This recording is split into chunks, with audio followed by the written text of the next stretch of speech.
The police dog wouldn't move from the grave. Then a whisper changed everything. The morning fog curled low along the cemetery grass, dampening boots and breath alike. The funeral was long over. People had gone, but the dog remained. Ranger, a retired canine officer once praised for his fearless service, now he stood unmoving before a modest grave with no flowers, no visitors. Only a name etched in stone, one he couldn't read but never forgot. For weeks locals whispered about it, the dog that guards the dead. Some thought it was grief, others thought madness, until one night a child wandered too close to the woods behind the cemetery and Ranger moved. What followed was a chain of events that no one could explain, a mystery that reached into the past and revealed why the dog stayed. The cold had a way of quieting things in Willow Creek, not the kind of gentle quiet that comes with sleep, but the hard, unyielding hush that settled in after all warmth had bled out of the land. On this January night, the town was held hostage by winter's grip, its roofs bowed under snowdrifts, its trees stripped bare and standing like sentinels, and its streets layered in black ice that shimmered beneath the frozen breath of street lamps. The wind moved in low groans between buildings, and the world itself seemed to shrink beneath the weight of frost. Deputy Marshal Eli Barrett kept one hand on the steering wheel of his cruiser, the other resting on his thigh, fingers tapping out an old rhythm he couldn't quite name. His breath fogged the windshield in slow intervals, despite the half-hearted attempt of the heater to keep the interior warm. He wore his uniform jacket zipped to the chin, a gray beanie pulled low over his brow, and still the cold crept in. Through his sleeves, through the years, the town scanner squawked softly, then went still again. No calls, no chatter, just static. In the back seat, Ranger, his 5-year-old German shepherd, shifted slightly. His ears twitched, but he remained upright, alert, and still as the world outside. The only sound was the low hum of tires over compacted snow and the occasional click of Ranger's nails against the vinyl seat. Eli glanced at the dog in the rearview mirror. "You good?" he muttered, his voice rough with hours of silence. Ranger didn't respond, of course, but his amber eyes met Eli's with that unspoken language they'd developed over the years. A flick of an ear, a slight tilt of the head, understanding built not from words, but from shared storms. The road wound past a darkened elementary school, its windows frosted opaque. A swing in the playground rocked faintly, moved by the wind. Just beyond that, the frozen shell of Timber's Cafe stood empty. Once, years ago, Eli and Anna had spent mornings there, coffee steaming between their hands, laughter soft, a little boy in a high chair drawing in syrup with his fingers. But that was a memory, and memories had a cruel habit of keeping one foot in the now. Eli blinked, jaw tightening. His gloved fingers curled tighter on the steering wheel. A few miles ahead, the dim outline of the Willow Creek Community Clinic loomed in the fog, its lights low, doors locked. He slowed as he passed. Habit, mostly, but also because some part of him never quite stopped watching it.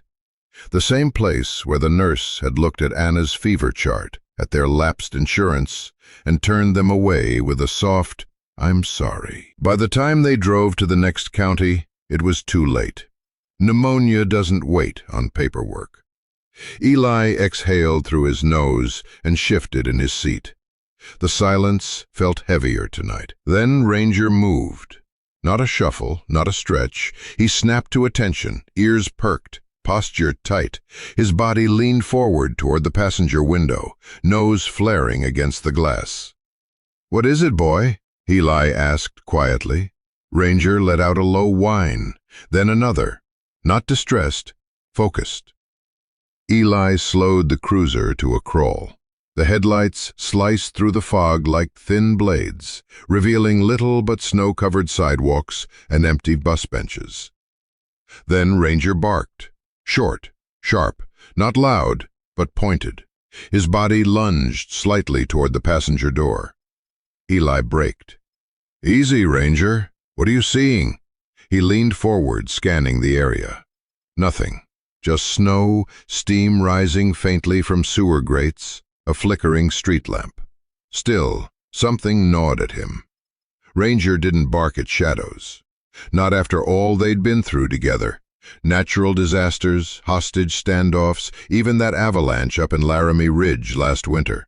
The dog knew things. He felt things before they were visible. That's when Eli heard it, faint, fragile, carried almost apologetically on the wind. "Please, my sister's too little to die." Eli froze. It hadn't been loud, barely a whisper. A child's voice, worn thin with cold, threaded with terror. He turned sharply toward Ranger, who had now placed both front paws on the passenger seat, nose pressed to the windshield. "I heard it," Eli breathed. His hand went for the radio, then paused. What could he report? A whisper? He turned on the spotlight mounted on the cruiser and swept it slowly across the sidewalk. Nothing. Empty lot. A snow-covered bench. Trash can knocked sideways.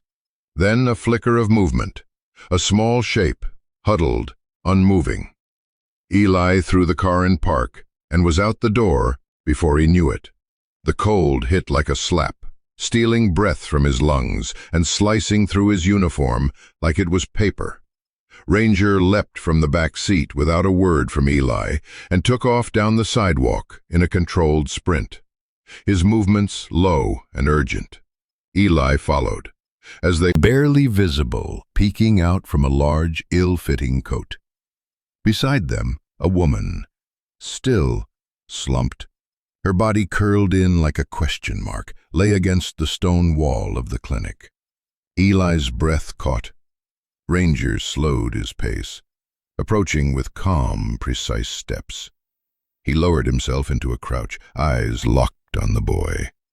The child looked up, eyes wide, glassy, but not surprised. "She's sick," he whispered. The baby whimpered. The mother did not move. Eli dropped to one knee, hand hovering near the boy, but not touching him. "I'm Eli," he said softly. "You did good. You kept them warm. What's your name?" The boy blinked, then answered, voice like snow. "Noah." Ranger inched closer. Noah didn't recoil. Instead, he looked at the dog and said, "Please, don't leave." Ranger sat, his body pressed against the boy's side. He didn't move. And in that moment, Eli felt something shift, something primal, something holy. This wasn't a rescue, not yet, but it was the beginning of one. "Please, my sister's too little to die." The words hung in the air like frost, as if even the night itself wasn't ready to carry them forward. Eli Barrett felt them land not just in his ears, but somewhere deeper, somewhere older and broken, and long since scarred over. He crouched lower, his knees crunching against the ice-slicked sidewalk, eyes level with the boy tucked beneath the rusted bench. Noah didn't cry. That was the first thing Eli noticed. He didn't wail or scream or even tremble like children often did when the cold got too deep and the fear too loud. He just held on, arms wrapped tightly around the tiny bundle pressed to his chest, breath coming in shallow clouds. His skin was pale beneath the red streaks of windburn, and his lips were chapped, darkened at the edges. Beside him, the newborn made a sound not quite a cry.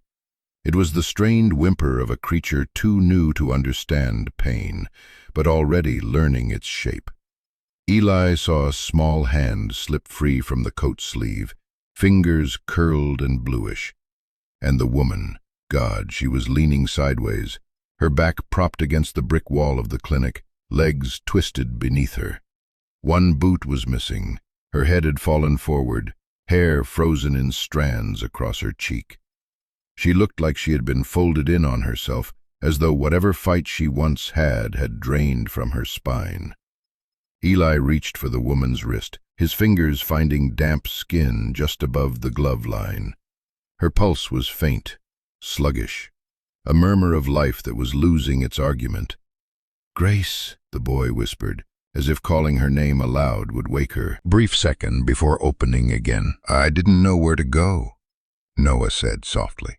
"She got sick, and she said the clinic was the only place." Eli swallowed hard, blinking against the sting of wind in his eyes. "You did the right thing, Noah," he said gently. "You got her here. That's what matters." Noah shook his head. "They didn't let us in." "What?" "They said no insurance. They said come back with papers." But Mom couldn't even stand up anymore. He looked up, and in that moment Eli swore the boy had the eyes of someone twice his age, hollowed, watching, already learning how the world turns away from need. "I knocked," Noah added. "Twice. Then I just waited."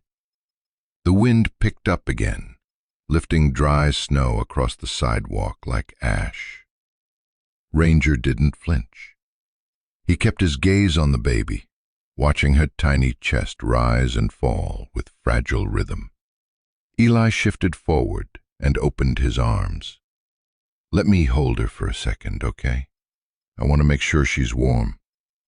Noah hesitated. "Will you give her back?" "I promise." After a breath, the boy peeled open the coat. Inside, the baby lay swaddled in layers that didn't quite fit. A mismatched mess of sweaters, scarves, and one knit hat too large for her head. Her eyes were closed, her mouth barely moving. Eli took her gently. She was light, too light. Her skin cool, her breath barely there. "How old is she?" 3 weeks, Noah replied, his voice cracking. Eli glanced back at the woman, Grace. Her breathing had grown shallower, lips now a deeper shade of blue. The clinic, just behind them, stood like a locked cathedral. Its frosted glass reflected the cruiser's headlights. The irony clawed at Eli's throat. Salvation, mere feet away and still out of reach. "How long have you been out here?" Noah shrugged. "Since dark." Eli checked his watch. "That was nearly 4 hours ago." "They just sent you away," Eli said, more to himself than anyone else. "She tried to stay awake," Noah whispered. "She kept saying to keep the baby close, that God would send help soon." Eli closed his eyes for a moment. The wind howled through the alley. Somewhere far off, a dog barked. He thought of Anna, coughing in the passenger seat of their old car, her voice weakening with each mile, the warmth leaving her hands too fast. He'd banged on doors too. He'd yelled into the intercom at the clinic. He'd carried her inside after she collapsed and still been told to wait. But this wasn't going to end this. One arm beneath her shoulders, the other beneath her knees. She moaned, barely audible, her head lolling back as he lifted her. She weighed so little, not because she was small, but because she'd been emptying herself for years. He turned to Noah. "Stay close to Ranger. He'll keep you safe.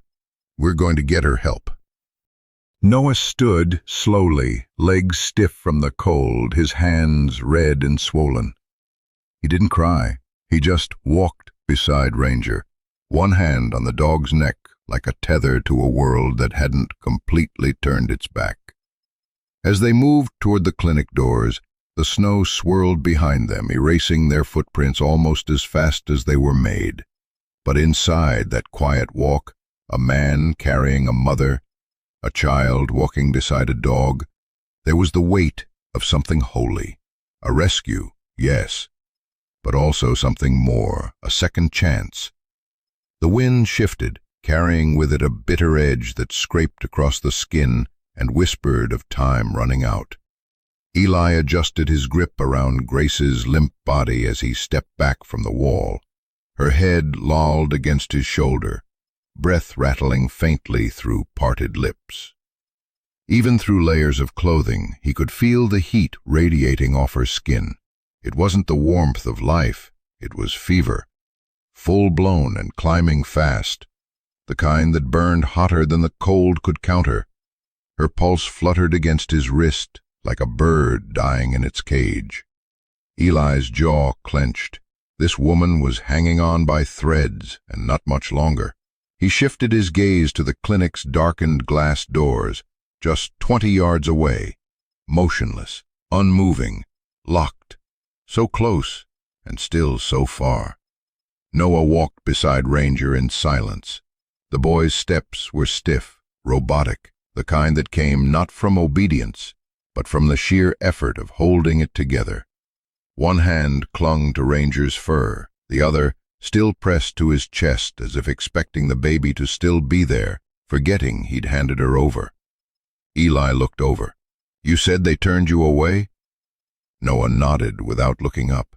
She asked them twice. Told them Mama was coughing a lot, real hot. They said, no insurance, no papers, no beds. How long ago? Before the sun was gone. Eli did the math. 4 hours, maybe more. This town wasn't big, but in weather like this, that time difference could mean life or death. And the fact they were still alive at all, it wasn't luck. It was the boy. This small, frost-bitten boy who'd decided, somehow, that stillness was safer than giving up. Who had shielded his sister with a second-hand coat and guarded his mother with nothing but breath and hope. A hope now fading fast. Eli's boots crunched louder as he quickened his pace. His eyes never left the clinic door. He wasn't just walking. He was closing distance with intent, the kind that said, "Not again." He heard a cough, soft, rasping from the woman in his arms.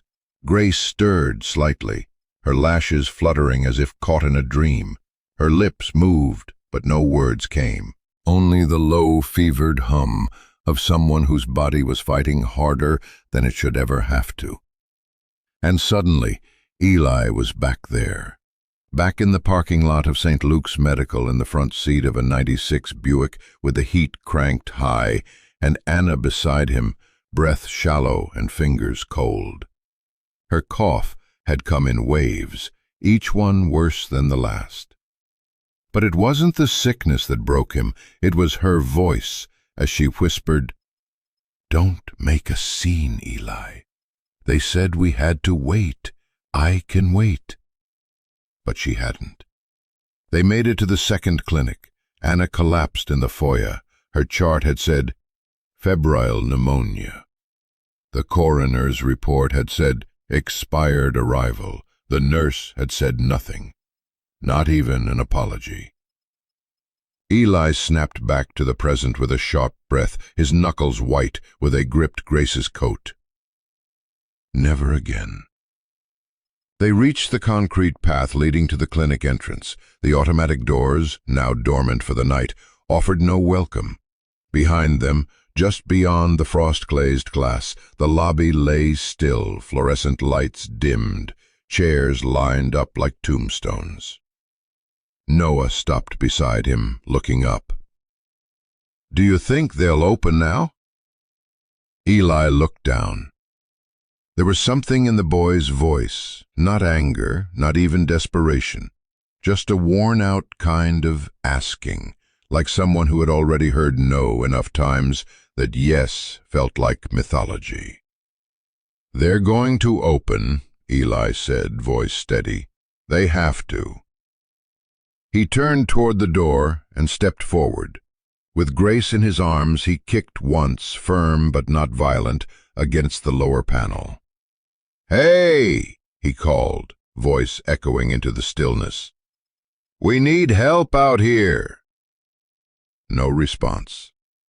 He turned sideways and pressed his back against the glass so he could knock with his heel again, louder this time, enough to shake snow from the overhang above. Still nothing. Noah pulled his coat tighter, shivering violently now. His breath came out in quick, uneven puffs. Ranger pressed his body closer to the boy, instinctively bracing him against the wind. His tail was low, unmoving, but his ears were alert, scanning. Eli stepped back. The silence behind the doors remained absolute. "She said they didn't believe her," Noah said suddenly. that she didn't look sick enough. Eli's stomach turned. He looked down at Grace. Her face, framed in loose strands of sweat-soaked hair, was bone white. Her lips were cracked, her breathing worse. There was no more waiting. He adjusted her in his arms and looked Noah in the eye. "I'm going to try the side entrance. Maintenance door. Some clinics have one, and I away." As they rounded the building, Eli caught a flicker of movement near the alley. A bundled figure pulling a cart, keys jangling. A janitor, maybe. Hope flickered. But for now, the only thing that mattered was momentum. Eli tightened his arms around Grace. She moaned softly, a sound so human, so barely alive that it stabbed into him like glass. "You hang on," he whispered. "We're almost there." Noah stayed close to Ranger. He didn't ask if it would be okay, because maybe he already knew. This wasn't just survival, it was defiance. And together, a broken man, a boy made old by winter, a dying woman, and a dog who didn't know how to quit, they walked toward a door that should have never been closed. The clinic's main entrance stood ahead, glass double doors that during the day opened with a gentle hum, letting in mothers with strollers, retirees needing blood work, kids limping in from sledding accidents. But now, under the chokehold of night, they looked like the gates of something colder, something deliberately shut. Eli approached fast, boots crunching over salt street ice.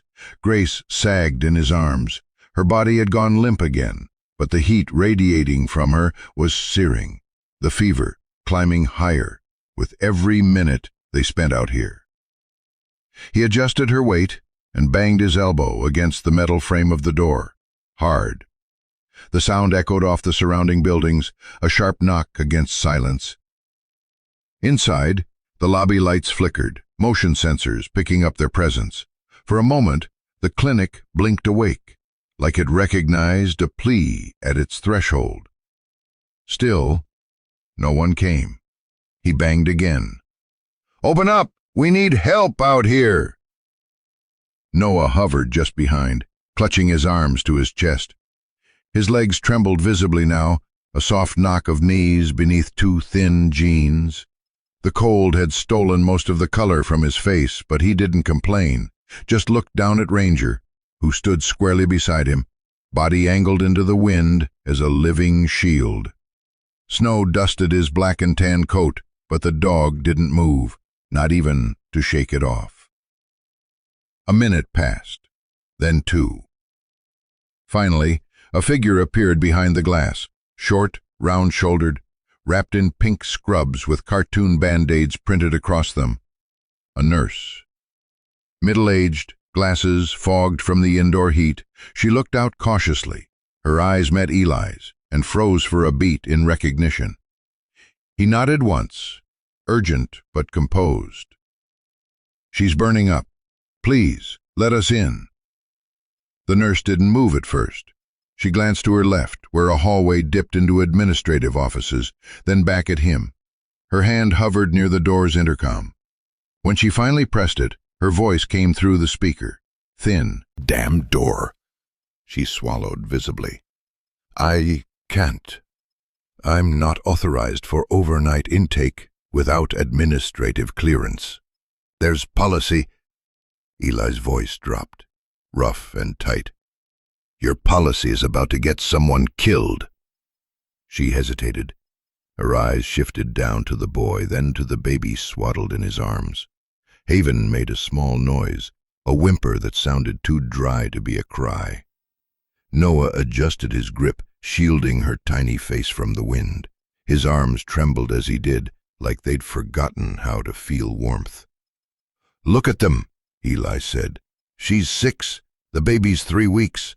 Their mother has a fever that's about to cook her from the inside out." The nurse blinked hard, but didn't open the door. "We don't have their records," she mumbled. Then start a new file, Eli snapped. I could lose my job, she said quietly. Eli took a breath, then another. Grace exhaled against his collarbone, not a breath, more like a thin gasp. His voice softened, not because the anger was gone, but because something deeper had stepped in. And she could lose her life. The nurse looked again at the boy. For one painful second, something human flickered in her face. Compassion, maybe. Regret. She reached for the latch. But then she stopped. I'm sorry, she said. There's nothing I can do. She turned and walked away. The lights inside dimmed behind her, as though the building had made its choice. Eli stepped back from the door slowly. His hands tightened beneath Grace's back. He stared through the glass long after she'd vanished, not blinking. Beside him, Noah sniffled, not crying, just trying to keep his nose from freezing. His body swayed slightly. Ranger leaned into his side to steady him. She said they wouldn't help us, Noah murmured. Said she knew it already. Eli turned to look at him. I'm not letting that be the end of it. The wind kicked up, throwing powdered snow across the lot like ash. Haven whimpered again, so faint it might have been mistaken for the creak of a branch or a distant breeze. But Noah heard it. He immediately adjusted the coat around her, hunching down to block the wind. Ranger shifted closer, standing guard. Eli looked back at the door one last time. The cold had numbed his fingers, but something burned in his chest. Not the weather, not even rage. Something quieter. The kind of fire that comes after too much watching and not enough doing. He took a breath and whispered to no one, not again. Then he turned toward the alley behind the clinic, his boots crunching hard. Follow me. Where are we going? Noah asked, his voice small, forgotten vain. As they moved, the wind began to howl again, a deep, low sound, like the world itself was tired of bearing witness. But in that narrow corridor between right and rule, something had already shifted. Eli wouldn't leave, and Ranger wouldn't let him. The maintenance corridor behind the clinic smelled like old bleach and wet concrete. A flickering overhead bulb cast jittery shadows across the yellow mop buckets and janitorial carts that lined the walls. Somewhere deeper in the building, a heater kicked on, rumbling like a tired engine struggling to do its job. Eli Barrett pushed the back door open with his shoulder. Grace was still in his arms, burning up and barely conscious, her breaths coming like wind through cracked glass. Noah followed closely, wrapped in his own silence now, with Ranger pressed tight to his side. The boy's cheeks were waxy, and he clutched his baby sister so carefully it looked like he feared she might vanish. Almost there, Eli muttered under his breath. Not a promise, a vow. He knew this place. The clinic was small, underfunded, overworked. But he'd responded to calls here for years. The service hallway led to a locked security door just past a rust-stained water fountain. He was betting someone on the night staff still had keys, someone who hadn't forgotten what being human looked like. He was wrong. The metal door up ahead didn't budge. He knocked twice, sharply, then again with the flat of his boot. Nothing. Come on, he hissed. He was about to knock again, louder this time, when a gravel voice cut through the quiet behind them. Someone better be dying for all this noise. Eli turned quickly, shifting Grace protectively. A figure stood in the glow of a motion-activated light, dragging a rolling cart behind him. Worn coveralls, old boots with one sole coming loose. A gray beanie pulled low over a face that looked like it had spent half its life squinting into the sun, and the other half trying to forget what it saw there. Harley, Eli breathed. You still work nights.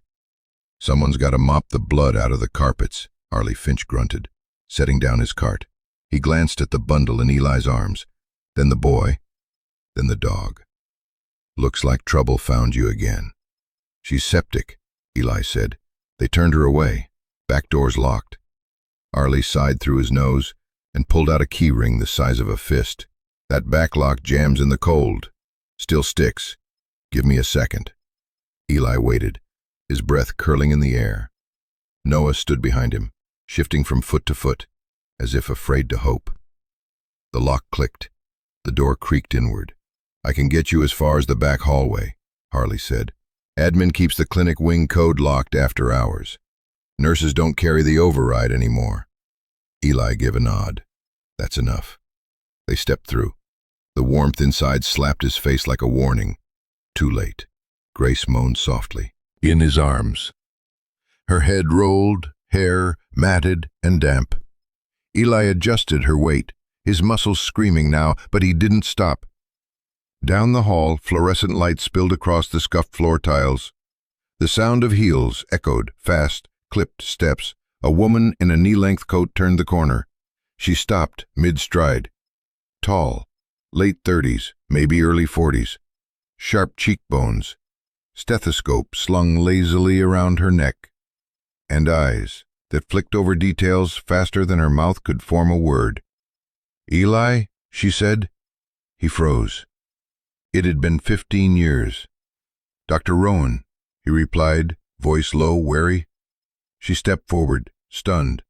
I didn't realize you were... What are you doing here?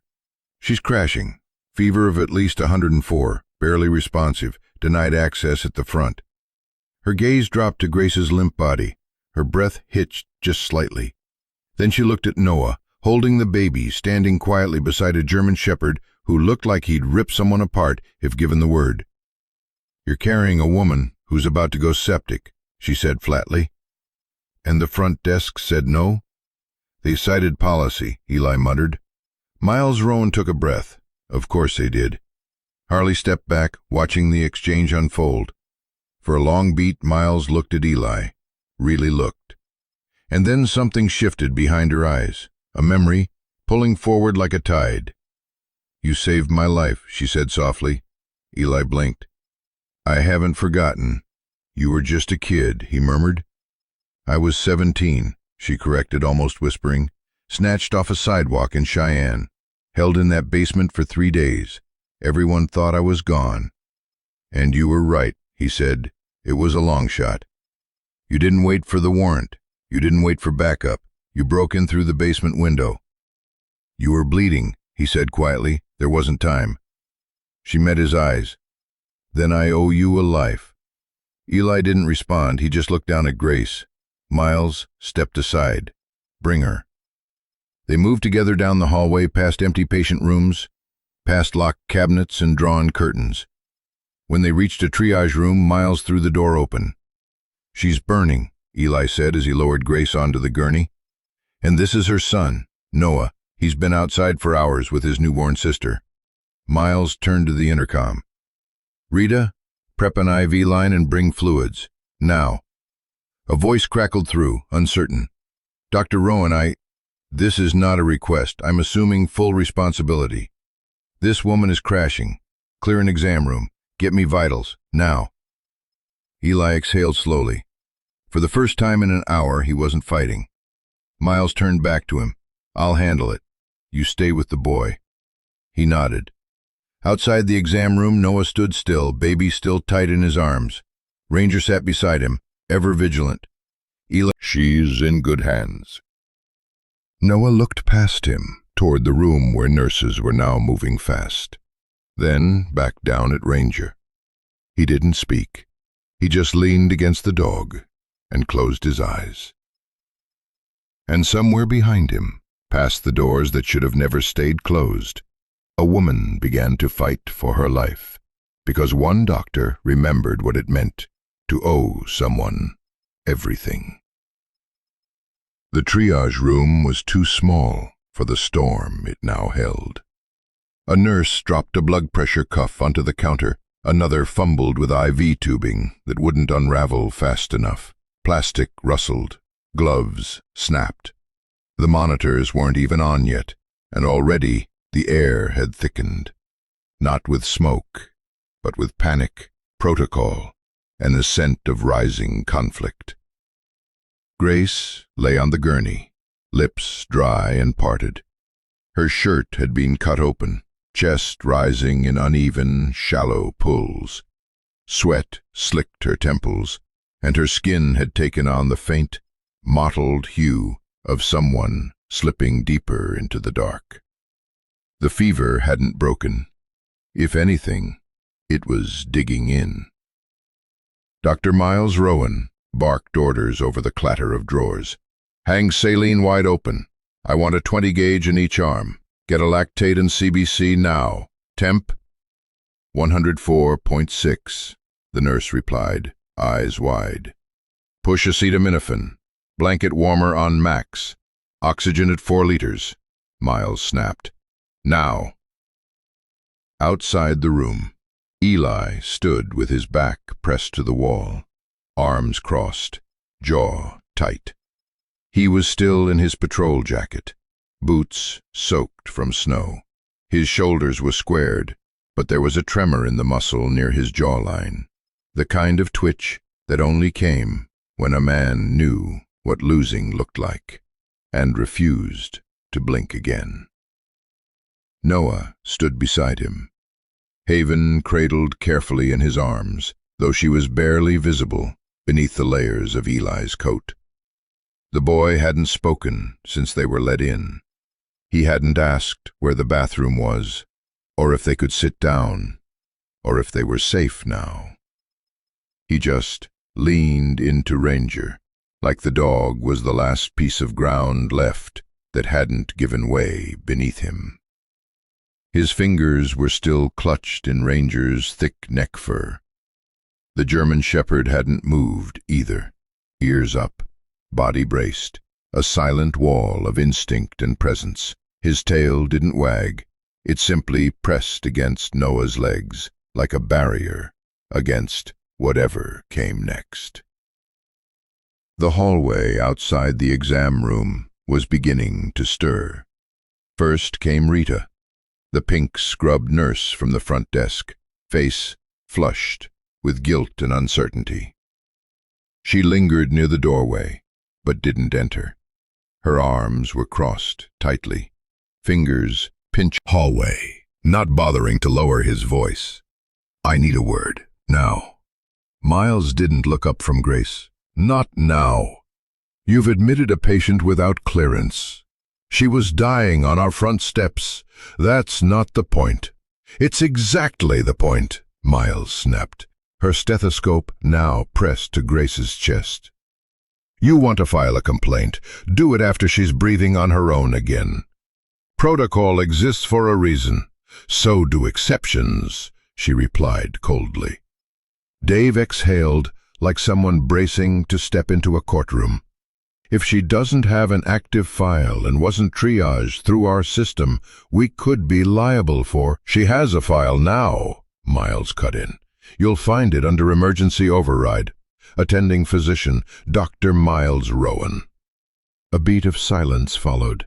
Somewhere behind them, a printer whirred softly in another office, the sound of paperwork already being born to counteract mercy. Dave looked at Eli then, his tone sharpening. "Deputy Barrett, I need to know who gave you authorization to bring a non-cleared patient into a closed facility." Eli didn't flinch. "She was dying. I didn't ask." "Then you may be called in for formal review," Dave said. "You want to lecture someone? Take it up with me," Miles snapped. "He didn't break in. I let him through." Dave shifted, his mouth twitching. "Doctor, you have obligations to Everon Health Systems and its policies." Miles stood up fully, eyes blazing. "And I have obligations to the dying," she said. "You want to fire me? Do it after she wakes up." For a moment no one moved. Then a second figure emerged at the end of the hall, Joel Bannister, the night security officer, broad-chested, mid-40s, with a salt-and-pepper mustache and a tendency to talk with his belt more than his mouth. His boots clicked loudly, a man making sure his arrival was heard before it was seen. "Problem?" he asked, eyes scanning the standoff. Ranger growled low, a sound so deep and primal it vibrated in the air before it could be heard. Noah didn't move. His fingers gripped Ranger tighter. "Control your dog," Joel said flatly. "He's doing his job," Eli replied. "What's his job exactly? Intimidation?" "No, protection." Joel took a slow step forward. Ranger stepped sideways, just slightly, just enough to place himself squarely between Joel and the boy. "He's a retired canine," Eli said, "trained to detect threat posture. You'll want to check your stance." Joel's lip twitched. "You're not on patrol right now, Marshal, and you're not above the rules." Eli turned fully, his voice calm but ice-laced. "Neither are you." Inside the exam room, the beeping of a monitor finally began to steady. Grace's oxygen levels were climbing, slowly. Her eyes remained closed, but color was beginning to edge back into her face, one breath at a time. Eli's eye. She gave a brief nod. She was holding the line. And outside that door, beneath fluorescent light, and between the brittle walls of policy and protocol, a storm had formed. It didn't scream. It didn't shout. It stood still in a child who would not unclench his fingers from a dog's neck, in a man who refused to look away, and in a shepherd whose body said, "Come closer and I'll decide if you mean harm." A quiet war was being waged, not with fists or rifles, but with presence, and it had already begun. The room had gone quiet, not calm, not peaceful, but the kind of quiet that creeps in before a crash, that unnatural stillness doctors know too well. The monitors beeped in uncertain rhythm. The overhead lights buzzed. Grace's chest rose, then stuttered, then rose again, thinner this time. Dr. Miles Rowan didn't blink. "Her BP's dropping," called Rita, now pale, hands trembling as she adjusted the monitor leads. 70/32, came the readout. Her temp? Still 104.3 and climbing, heart rates erratic. Miles stepped in, snapping on a fresh pair of gloves, her voice sharp and low. "She's going into septic shock." The oxygen mask was slipping. One of the IV lines had infiltrated, fluid pooling under her skin. Grace let out a moan, high-pitched and wordless, like her body trying to speak after the mind had left the room. Her back arched off the gurney for a second, before collapsing. "Push a bolus, 1 liter. Recheck in 5 minutes," Miles said, already moving. "What about her antibiotics?" "Start broad spectrum, vancomycin and cefepime," Miles instructed, snapping her fingers. "Chest X-ray stat. We need to confirm pneumonia before her lungs fill." A third nurse rushed in with a crash cart, and for a moment the room was filled with the metallic rattle of drawers opening and rubber wheels squeaking across the floor. Eli stood in the doorway, frozen. His arms hung stiff by his sides, fists clenched. His jaw moved, but no words came out. He'd seen trauma before, broken bodies, bleeding out in back seats, soldiers screaming for morphine halfway across the world. But this was different. This was silent. This was watching someone unravel from the inside out. Grace wasn't fighting anymore. She was drifting. The only thing left was time, and whether someone would pull her back before it disappeared. Behind him, Noah crouched on the hallway floor, Ranger's fur clutched tight in his small red fingers. He didn't look toward the room. His gaze was fixed on the floor, unmoving, as though daring himself not to cry. Ranger didn't move either. He simply lay beside the boy, his body curled close, the steady rise and fall. "She's bottoming out." "Another liter wide open. Get the dopamine ready," Miles said, moving with terrifying precision. "I need to intubate if her sats keep falling." "Her lungs won't tolerate it," another argued. "We don't even have vent access here at night." "Then we bag her if we have to," Miles snapped. "We keep her here. We hold the line." She was writing her own orders now. Sharp, tight script across blank admission forms. No approval signatures, no protocol forms, just her name, her license, her risk. Eli took one step inside. "Stay there," Miles said without looking up. "She's crashing," he said. "I can't just stand here." "You have to," she replied, voice softer now but resolute. "Let me do this." Her hands moved quickly, securing the oxygen mask again, lifting Grace's eyelids, checking pupil reactivity. One was sluggish, the other almost unresponsive. "Come on," she whispered, more to Grace than the room. "Don't let go now." Outside, Eli's nails dug into the palm of his hand. He turned to look at Noah. The boy was still on the floor. His knees were drawn up, baby sister bundled in his arms, still pressed against his chest like a fragile ember he couldn't let go out. His chin rested on Ranger's back. His lips were moving, barely, as if he was whispering something to the dog no one else was allowed to hear. Eli crouched slowly, dropping to one knee. "Hey," he said gently, "you okay down here?" Noah didn't respond. He just tightened his grip on Ranger's fur. "She's sick," he said after a long moment. "They always say they'll help, but they wait too long." Eli looked at him, really looked. This wasn't just a boy in shock. This was a child who had learned the timing of neglect. "She's in the best hands now," Eli said. Noah's voice broke when he spoke again. "I don't want her to go away." Eli swallowed hard. "Neither do I." The monitors inside the room let out a sharp beep, then a steadier rhythm, then another. "BP climbing," someone called. 86/50 now." "She's stabilizing," Miles breathed. O2 sat is up.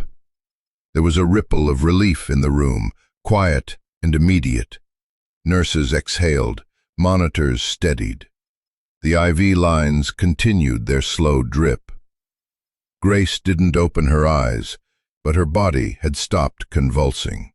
She was still with them.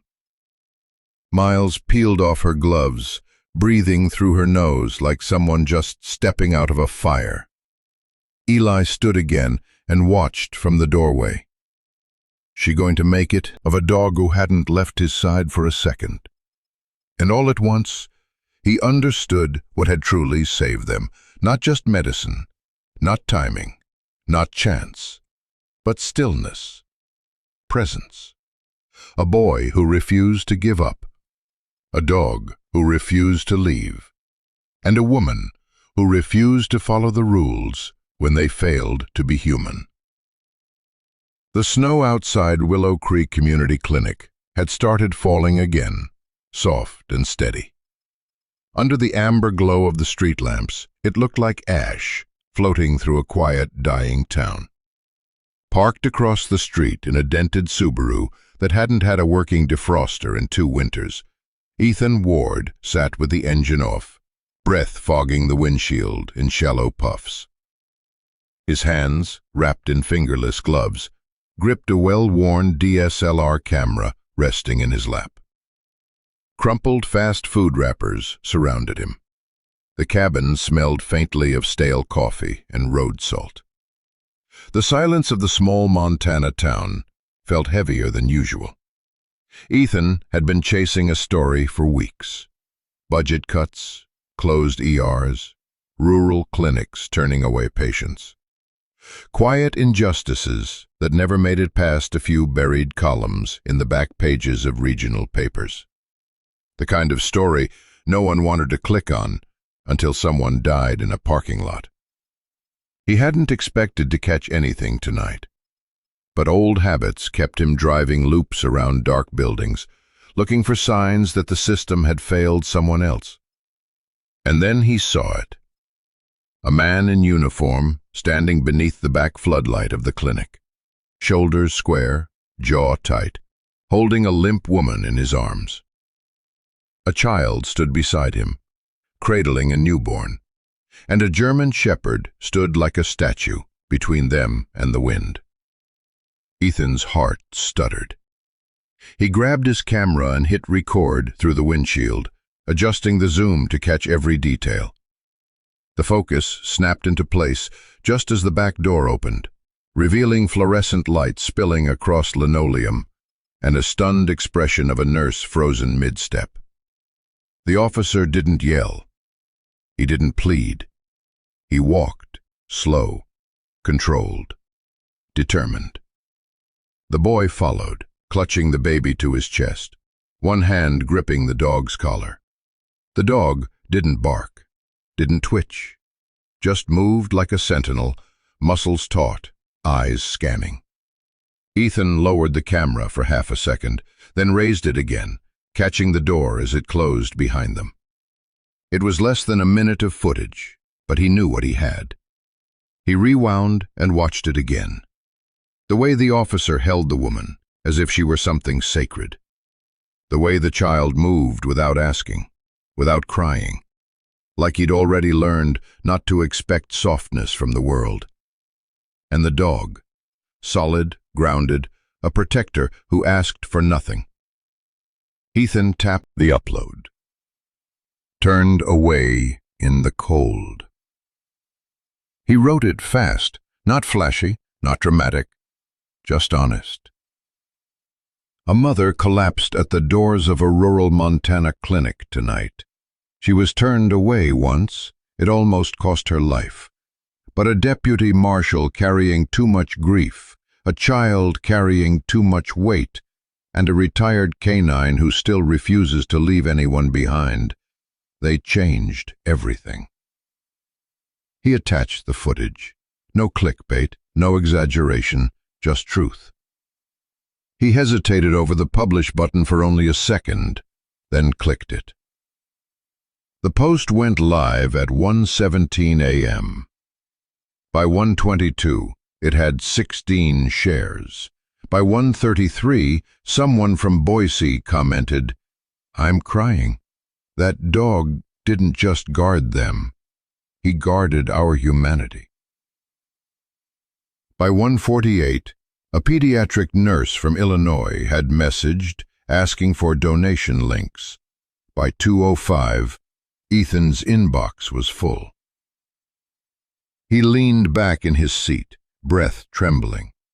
Snow clung to the windshield like lace. His heart thumped in his ears. He didn't know their names, not yet. He didn't know what the woman's condition was, whether she'd make it, whether the boy would speak again. But he knew what the world would see. A woman collapsing in the arms of someone who refused to look away, a child too young to carry that much sorrow, a dog standing between them and everything else. Ethan looked back at the clinic, its windows dark once more, save for one soft glow from a hallway beyond. He didn't reach for another coffee, didn't write a second piece. He just sat there, watching. Because some stories you didn't chase, some stories found you. And all you could do was bear witness, and hope the world still knew how to feel. The hallway outside the emergency bay smelled faintly of antiseptic and fear. Somewhere behind the frosted glass doors, Grace's labored breathing echoed through plastic tubing. Monitors beeped a slow, stuttering rhythm, a heartbeat clinging to the edge. Nurses moved with quiet urgency, speaking in shorthand, their footsteps muffled by tile and tension. On a wooden bench too big for his small frame, Noah sat curled like a question mark. His coat was still damp from the snow. Tiny flakes melted into the frayed collar. His cheeks were red, not from warmth, but windburn, and his hands, still gloved, trembled in his lap. Ranger, the retired German shepherd, sat directly beside him. Not touching, not leaning, just present. His eyes tracked every nurse that passed, every whisper from behind the doors. His ears perked at distant sounds, but never twitched toward the exit. Himself, exhale. Not cry, just breathe. Across the hallway, leaning against the far wall with arms crossed over his chest, Eli watched them, the child and the dog, like a man watching something sacred. He had taken off his coat but still wore his badge on the belt. Snow clung to the soles of his boots, melting into faint puddles on the tile. His jaw was tight, eyes hollow with memory. A nurse passed by, brushing his arm. He didn't flinch. Inside the ER, Dr. Rowan's voice floated out, firm, exhausted, but steady. She's stabilized, BP's up, vitals holding. The news reached Eli's ears like sound underwater. He closed his eyes. He should have felt relief, joy even, but all he felt was the tightening in his throat, because stable wasn't safe. Not yet. Noah lifted his head. Is she better?" he asked, barely more than a whisper. Eli crouched down beside him. His knees cracked audibly as he dropped to the tile, not bothering to hide the pain in his joints. "She's holding on," he said gently, "fighting real hard, just like you did." Noah looked down. His fingers moved to scratch behind Ranger's ear, a motion that was more about comfort than habit. "I didn't know what else to do," he said quietly. "She couldn't move. Haven kept crying, and I didn't know how to make her stop." His lip quivered, and for a split second, the boy who had acted like a soldier in the cold became what he truly was, 6 years old and scared out of his mind.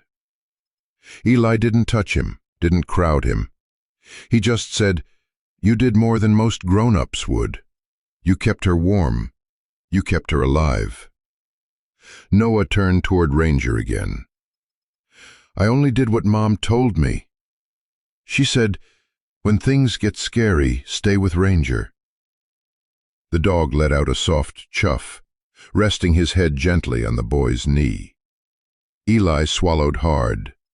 That line, "Stay with Ranger," echoed somewhere deep in his memory, like something his own wife had once said when he'd been gone too long on the job. "Stay with the dog. The dog knows." He turned his eyes back to the ER doors. Through the small window, he could see Grace's body, pale, too still, hooked up to wires and fluids. Her skin was sunken, lips pale, but her chest was rising. Barely. It was enough. For now. Eli stood and looked down at the boy. "You hungry?" Noah shrugged. "Thirsty?" The boy shook his head, then paused. "Do they have cookies here?" A weak smile tugged at Eli's mouth. Probably the dry kind that taste like cardboard. Not said them, but because he hadn't been able to. He had left. Once, long ago, when his wife was the one gasping for air in the back of an ambulance and the clinic doors were closed and no one broke protocol for her. He hadn't stayed, not like Ranger.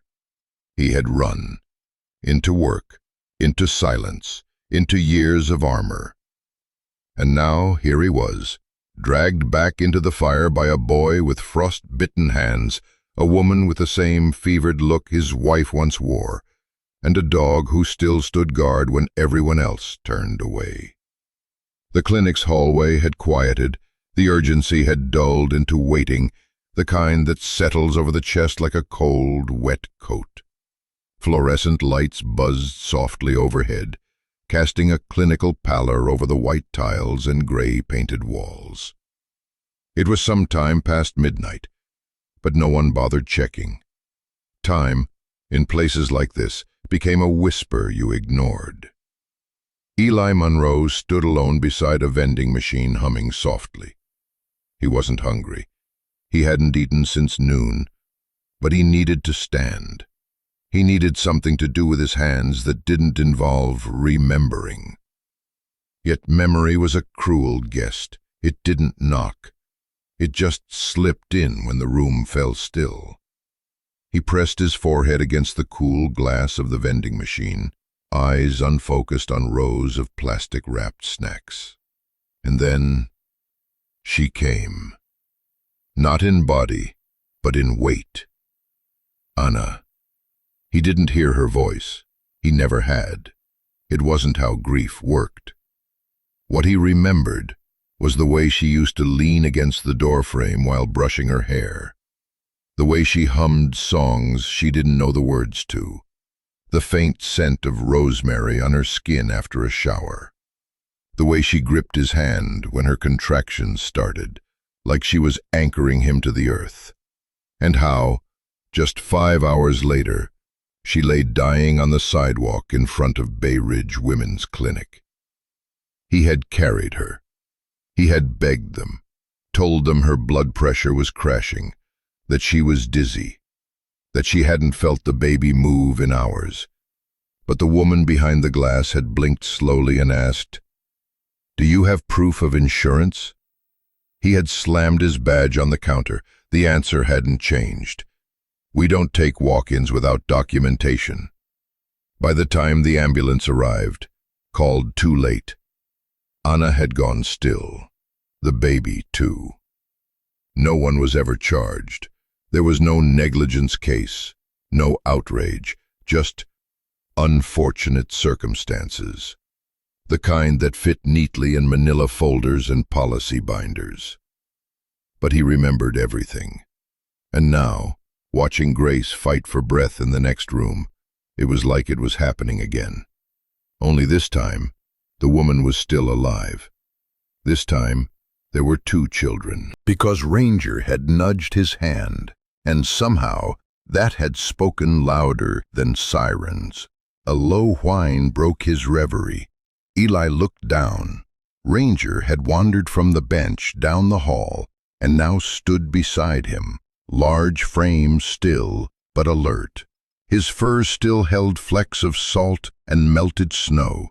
Without a sound, the shepherd lowered himself to the floor and rested his chin gently across Eli's boot. It wasn't affection. It was presence, the kind that said, "I'm here. I remember too." Eli dropped to a crouch. His fingers combed through the dog's fur, slow and steady. "You were there," he whispered, "in that God-forsaken hospital lot. You saw her." Ranger didn't move. "You were still just green then, but you knew. You watched me fall apart, and you didn't bark once, just laid beside the stretcher, like it was your job to hold the pieces." He blinked hard. The lights blurred into fog. "They said dogs don't understand grief, but I swear, you mourned her more honestly than any of them did." A pause. Then quietly, "She would have liked you, you know, Anna." His voice cracked slightly on her name. "She always wanted a big dog, said the baby should grow up with something loyal, something kind." The words hit like gravel in his mouth. She never got to see any of it. Not the nursery, not the spring sunlight through the curtains, just a clipboard and a locked door. Ranger shifted, nose nudging Eli's wrist gently.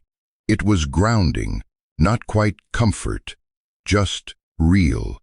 Eli sat down on the cold tile floor, back pressed against the vending machine. He drew in a breath through his nose, held it, and let it out slow. His shoulders slumped, the weight of 15 years finally allowed to settle. "I became a cop to help people," he said softly, "but I couldn't help her. I didn't break the door down. I didn't carry her in.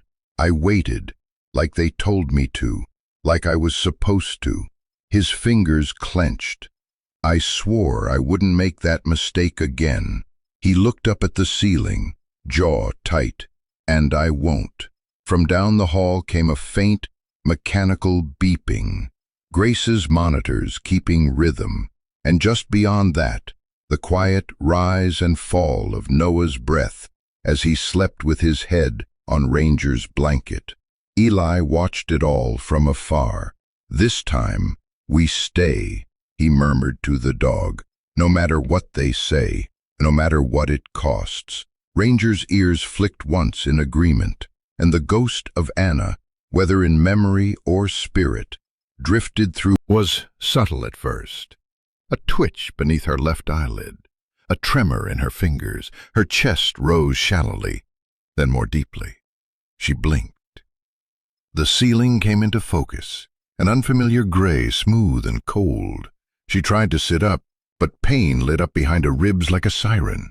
She gasped, eyes widening, her mind scrambling to piece together time, place, and then, "Where are my children?" Her voice came out cracked, hoarse, no louder than a wind chime in the distance, but it carried. In a chair beside the bed, Eli stirred. He'd been dozing with one hand loosely resting near the call button, the other on his knee, body curled slightly from exhaustion. He looked up sharply. "They're safe," he said, standing. "They're okay. You're okay." Grace's throat tightened. Her lips parted again. "Noah?" Her hand reached weakly toward the air. "He's right outside the room with Ranger," Eli said gently. "Didn't want to leave your side till he fell asleep sitting up. Kid's tougher than he looks." Tears began to gather in the corners of her eyes, slowly, as if even grief was pacing itself after so much depletion. He kept her warm," Grace whispered, voice catching.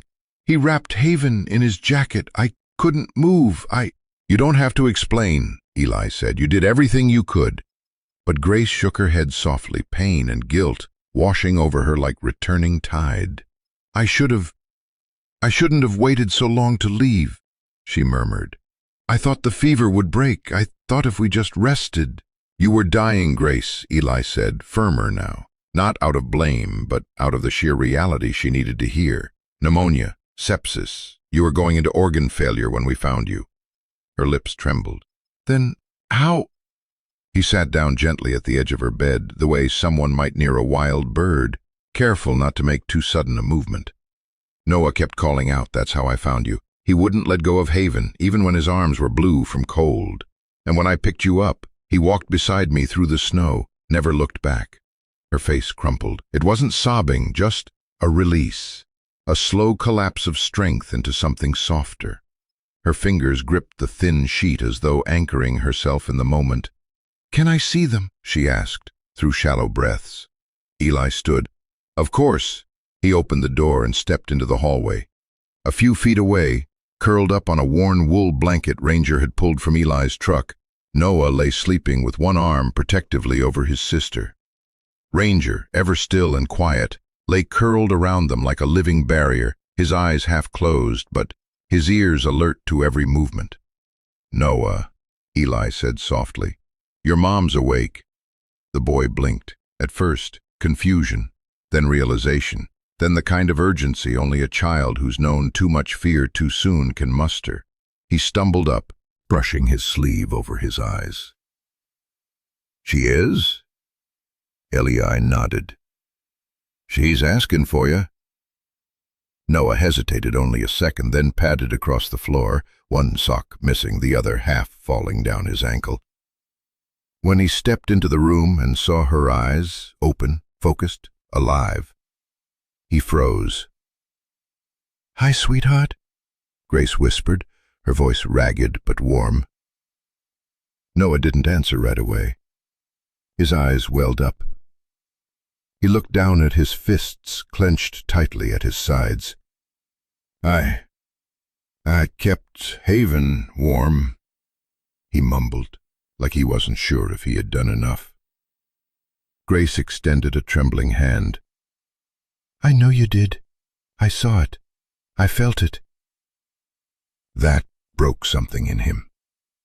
Noah rushed forward, burying himself against her chest, arms wrapping gently around her ribs so as not to hurt her. His sobs came silent and shaking. "I thought you were going to die," he whispered against her.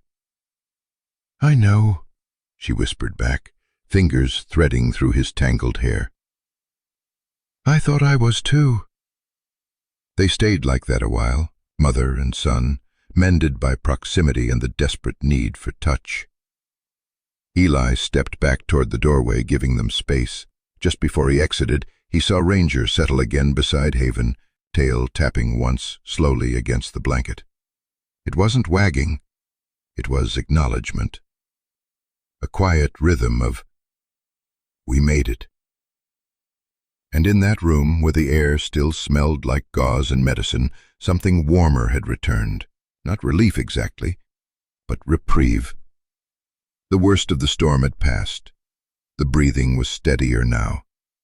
The lights no longer flickered from overhead bulbs, but from within.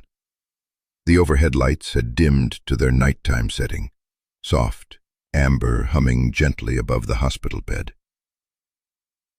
It was quiet now. The machines still beeped their regular rhythms, but the hallway bustle had faded to muffled footsteps and the occasional squeak of a rolling cart. Grace sat slightly propped against the pillows, her hand resting on Noah's shoulder. He sat in the bedside chair, legs swinging but never quite reaching the ground, fingers loosely holding the end of Ranger's leash. The shepherd lay stretched beneath him, motionless but aware, always aware. Noah hadn't said much in the last half hour. He just watched her, studied her face like he was afraid to look away in case she vanished again. Grace met his eyes finally, and in that moment she knew. He deserved the truth, not all of it, not the weight that would steal the rest of his childhood, but enough to understand why they'd ended up under a frozen bench, cradling a newborn sister with no place to go. She swallowed once, then began. Smiled faintly, the memory brightening her tone for just a breath. "He used to sing to you, even though he was always off-key." Ranger let out a soft breath beneath them. Grace looked away, her throat tightening. "But after your grandpa died, something in him changed. He started getting quiet, like there was a crack that never healed right." She paused, staring at her own hands, calloused, pale, fingers visibly thinner than they had been weeks ago. "He said he had to go find work, that he'd send for us when he could. We waited, weeks, then months, then nothing." Her voice faltered. "I don't know if he ever meant to come back." Noah was still silent. He fiddled with a loose thread on Ranger's vest, eyes fixed downward.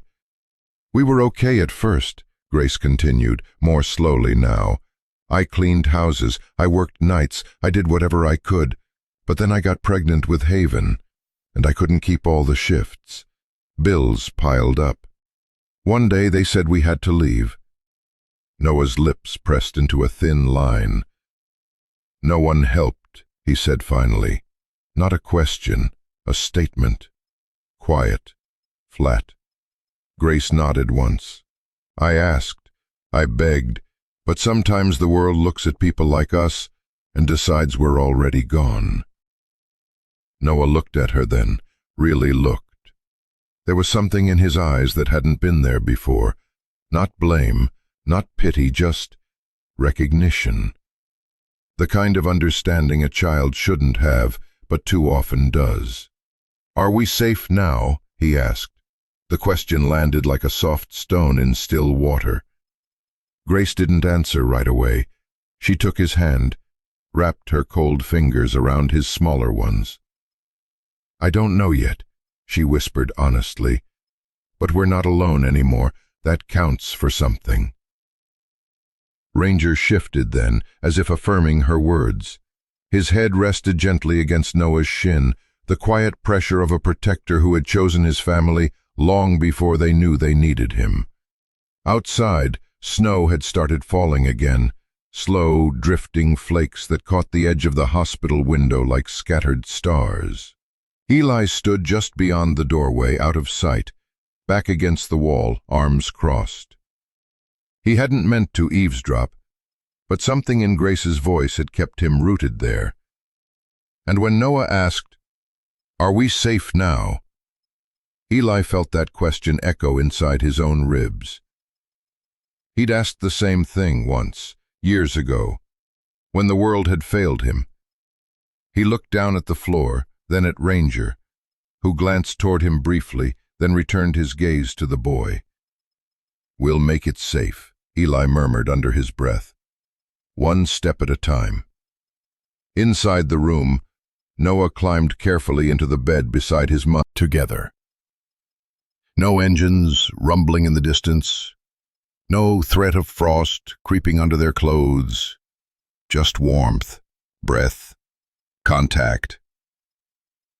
A fractured family.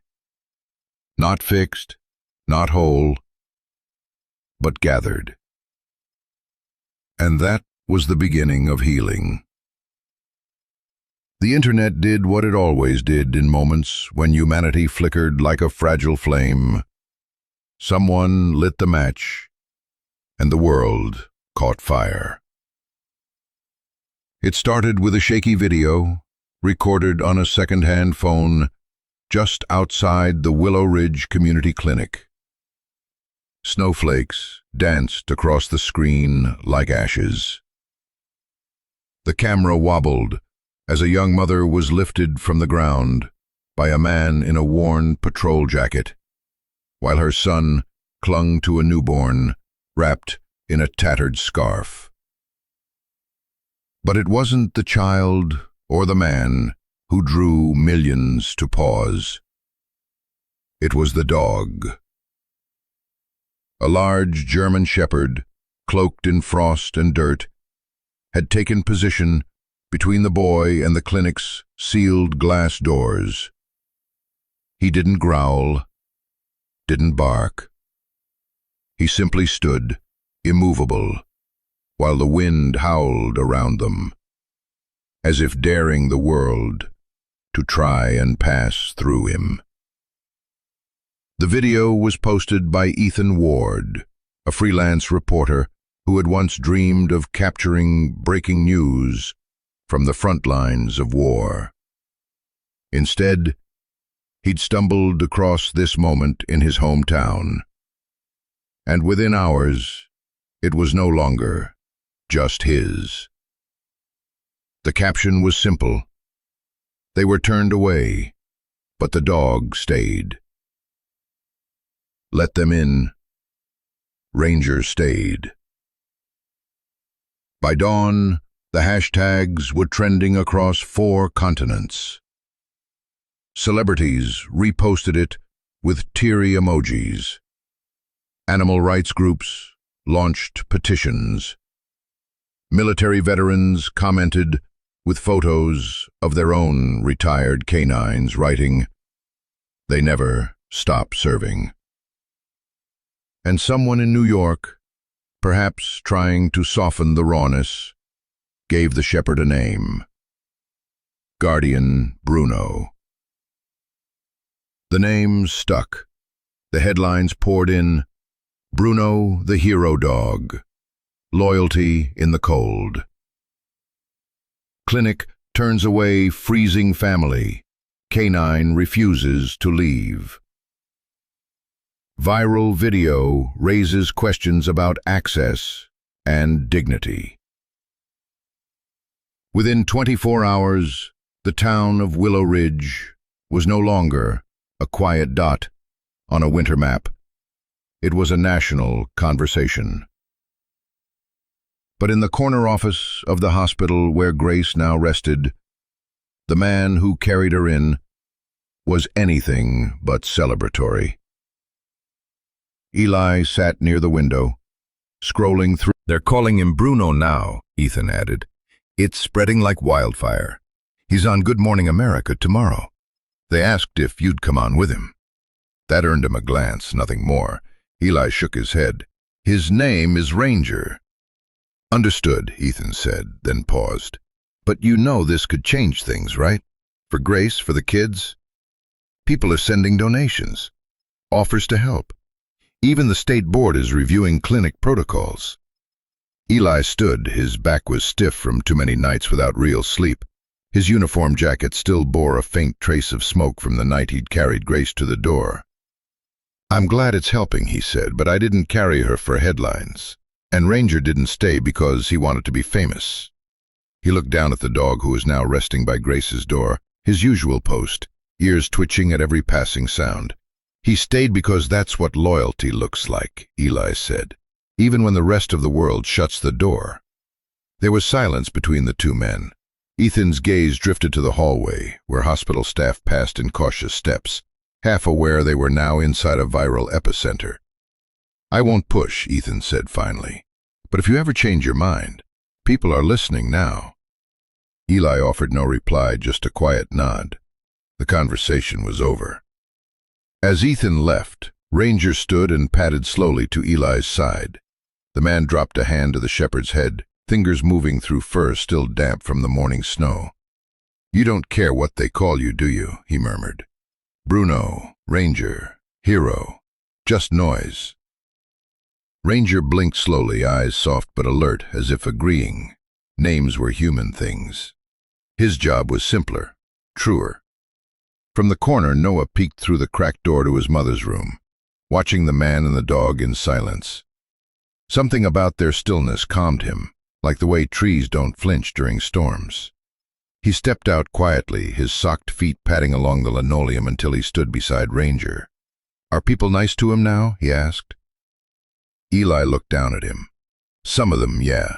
Good, Noah said, brushing his fingers gently through Ranger's fur. He didn't leave me.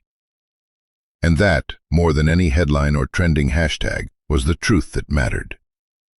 Outside, the snow kept falling. Inside, 3 hearts beat quietly together, far from the noise of the internet, close to the quiet truth of why Ranger stayed. The boardroom at Everin Health Systems HQ did not bear the soul of its mission. It was glass and steel, brushed concrete floors, soundproof walls, designed to muffle conflict more than contain it. Outside, snow painted the skyline of Chicago in icy pastels, but inside, the mood was less poetic.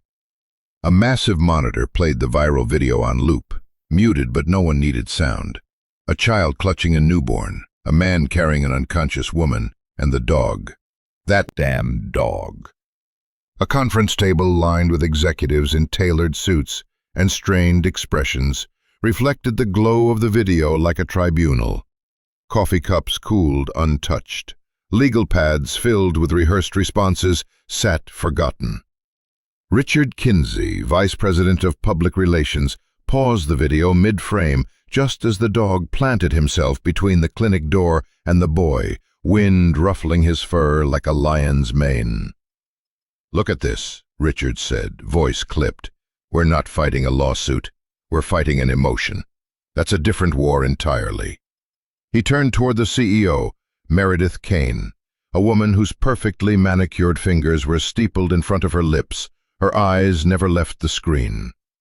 Damage control window is already closing, he continued. By this time tomorrow, someone will write a children's book about Bruno the loyal dog.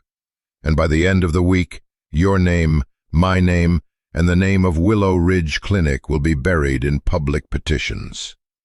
Over a video, scoffed Jonas Lambert, the general counsel. This isn't policy failure. The intake staff followed triage protocol. The mother didn't meet the criteria for emergency care. We are not liable for... Not liable doesn't mean not guilty, Richard cut in. We let a child and newborn freeze on our doorstep. And the public doesn't read protocols. They read faces. They read the boy's face, the dog's stance. And they don't forget. The room grew still. It was Meredith who finally spoke. Where's the clinic director? On leave, someone muttered. Voluntary, effective this morning. Too late, Richard said. Someone already found her LinkedIn. He pressed a button. A slideshow appeared. Screenshots of trending tweets, Instagram reels, even fan art. One watercolor sketch showed the German Shepherd curled around the two children, as snow fell like feathers. "The story's no longer about care delivery," he said. "It's about morality. And once public perception shifts from unfortunate event to institutional cruelty, we lose control of the narrative." "What's your recommendation?" Meredith asked quietly. Richard straightened. His tie was impeccable, voice smooth, polished from years of spin, but something in his tone hinted at a deeper burn. "We open an internal inquiry," he said. "Voluntarily, fast. We review triage protocol, staff communication, and security footage. We issue a public apology, not an admission, just acknowledgement. We create a community task force to rebuild trust, and we give that dog a plaque." He let that hang. "A plaque?" Jonas frowned. "Yes," Richard said. "Or a medal. I don't care. Make it look like compassion, even if it's compliance. Because while we're still drafting statements, the court of public opinion is already deliberating. And they love that dog." Silence again. Then Meredith nodded once. "Make it happen." Richard exhaled, the tension in his jaw easing only slightly. "And one more thing," she added. "No leaks about the woman's condition. Not until we know if she's going to survive. We don't want this to turn into a martyrdom." Jonas leaned forward. "Are we sure she wasn't under the influence? Or had prior refusals of service? Anything that can shift accountability." "No," Richard snapped. "Don't even suggest it. Digging into her past right now would be a PR suicide note." Meredith stood. Her shadows stretched long across the boardroom floor, cast by the frozen image of the dog on screen. "This isn't about truth," she said flatly. "It's about the story people want to believe." And that story, whether they liked it or not, was no longer theirs to write. Back in his office, Richard Kinsey stared at the closed door for a long moment before sinking into his leather chair. The hum of fluorescent lights above buzzed like conscience. Outside the frosted glass, his assistant tapped away at press release drafts. He rubbed his temples, pulling up Ethan Ward's post again. Over 18 million views. He scrolled the comments. One caught his eye.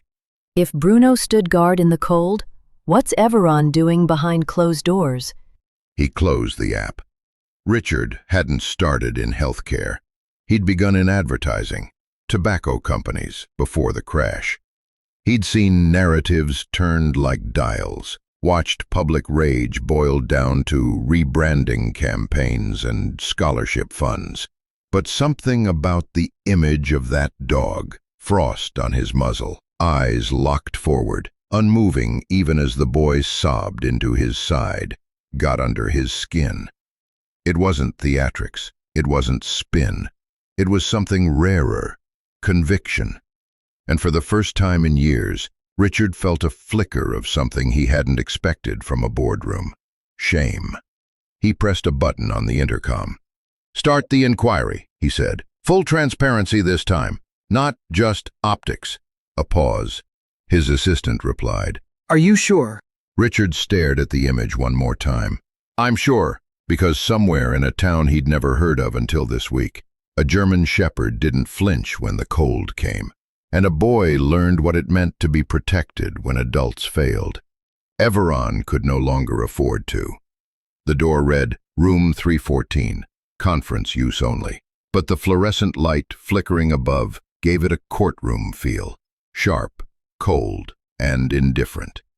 Eli stood outside the room for a breath longer than necessary, one hand resting on the shepherd's head beside him. Ranger didn't move. He felt the tension, absorbed it like a silent sponge. Inside, 3 individuals sat on the far side of a plastic folding table. At the center, a woman in a navy blazer with an Everon ID clipped to her lapel. To her left, a man but her eyes were already guarded. "Officer Eli Ward," the woman said without rising, her tone clipped. "Thank you for coming. This is an informal review, not disciplinary. Yet. Eli said nothing as he stepped in, closing the door behind Ranger with a quiet click. The room was too warm, the air too still. "Please," she gestured toward a lone chair across from them. "Have a seat." Eli remained standing. The man in the suit leaned forward, opening a slim folder. "Your body cam was off," he said without preamble. "You entered a restricted care area without medical clearance. You transported a civilian unconscious without authorized paramedic intervention. And you failed to notify dispatch per Section 4.7 of the Safety Transport Protocol." Eli didn't blink. "She would have died if I waited for clearance. That's not for you to decide," the woman said, eyes narrowing. "It was snowing, negative wind chill. 2 kids, one of them barely walking, one mother unconscious from sepsis, and a newborn who hadn't eaten in 20 hours. Eli replied, each word slow, restrained. "Forgive me if I didn't prioritize Section 4.7. Kelsey North shifted slightly, her expression unreadable. The lawyer cleared his throat. "This isn't about moral clarity," he said. "It's about precedent. If a uniformed officer bypasses triage policy based on personal judgment—" "I didn't bypass anything," Eli said, voice tightening. "I knocked. I waited. They refused." "Which is their legal right." Ranger let out a soft, low huff. It wasn't a growl, not quite, but the sound made the room pause. Eli looked down briefly, then back up. "You ever seen a mother seize in the snow?" he asked the woman in the blazer.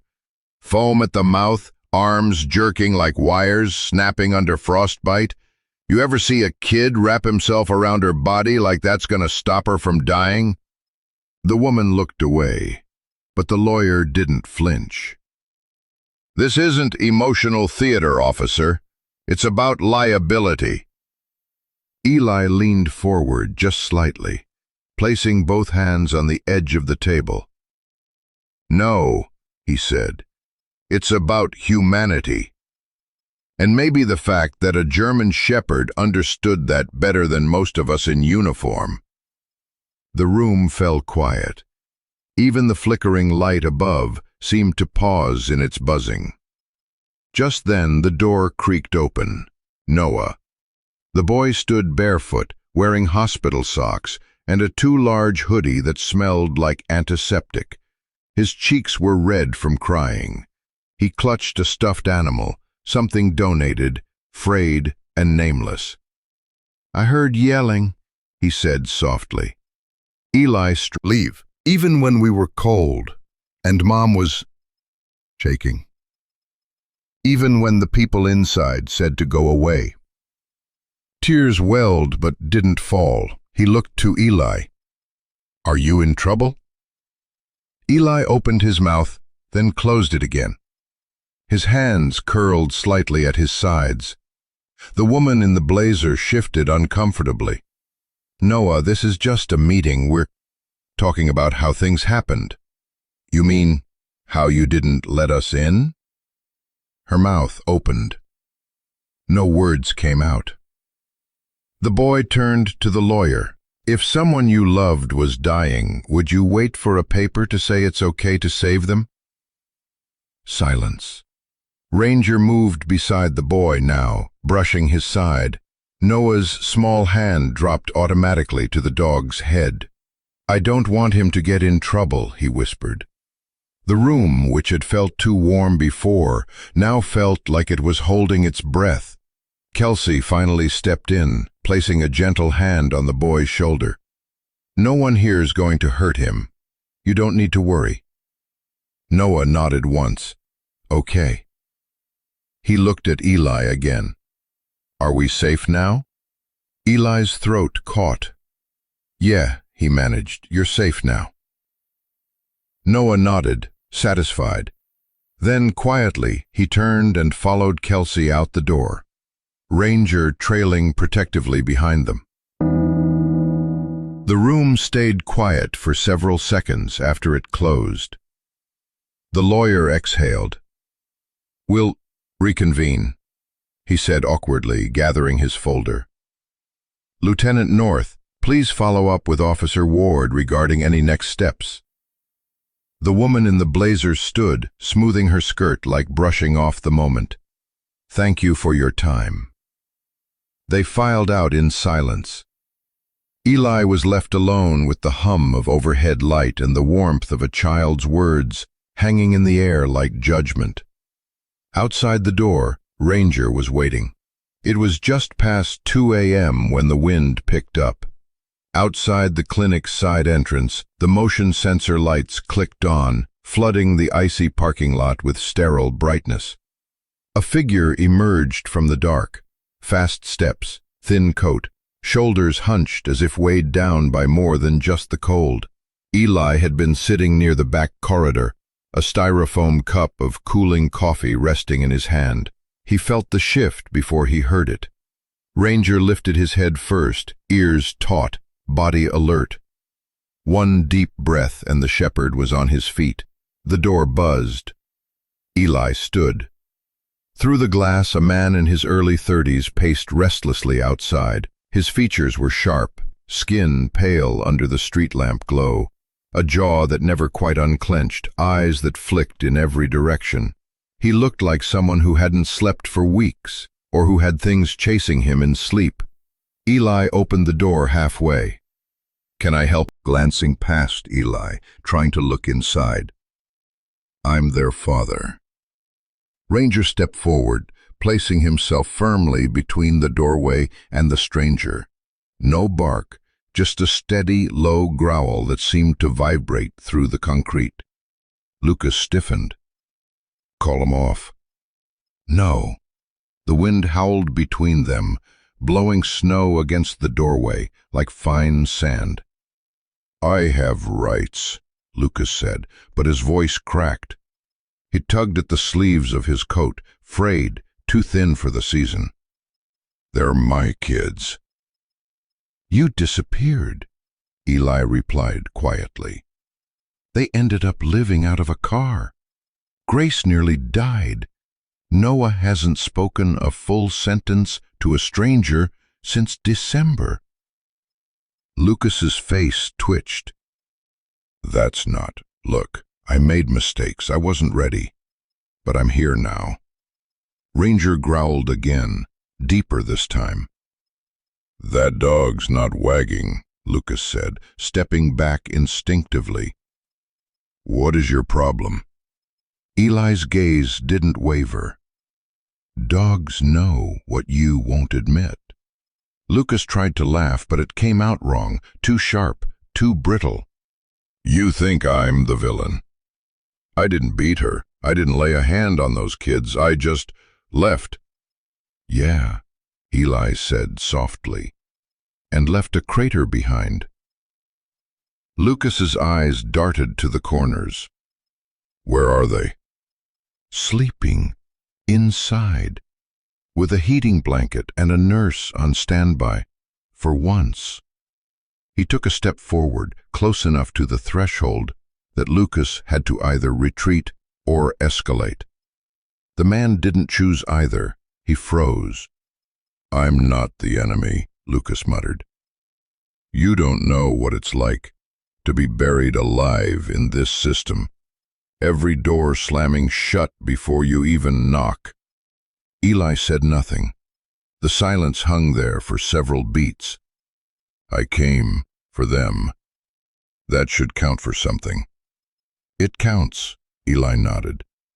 "But not enough." Lucas's hands twitched at his sides. Rage or shame, it was hard to tell. His breath steamed in the night air, uneven and short. "I'll be back," he muttered finally, "with paperwork." "You do that," Eli said. "Come in daylight, with clean hands." Lucas looked down, not at Ranger, not at Eli, at his own feet, as if remembering the dirt he carried with him. Then he turned and disappeared into the night. The same way he arrived, like smoke retreating from a flame. Eli watched until the shape of him was swallowed by distance. The parking lot went quiet again. Ranger didn't move until Eli shut the door. Then he exhaled, a soft huff that said everything Eli did. Awake.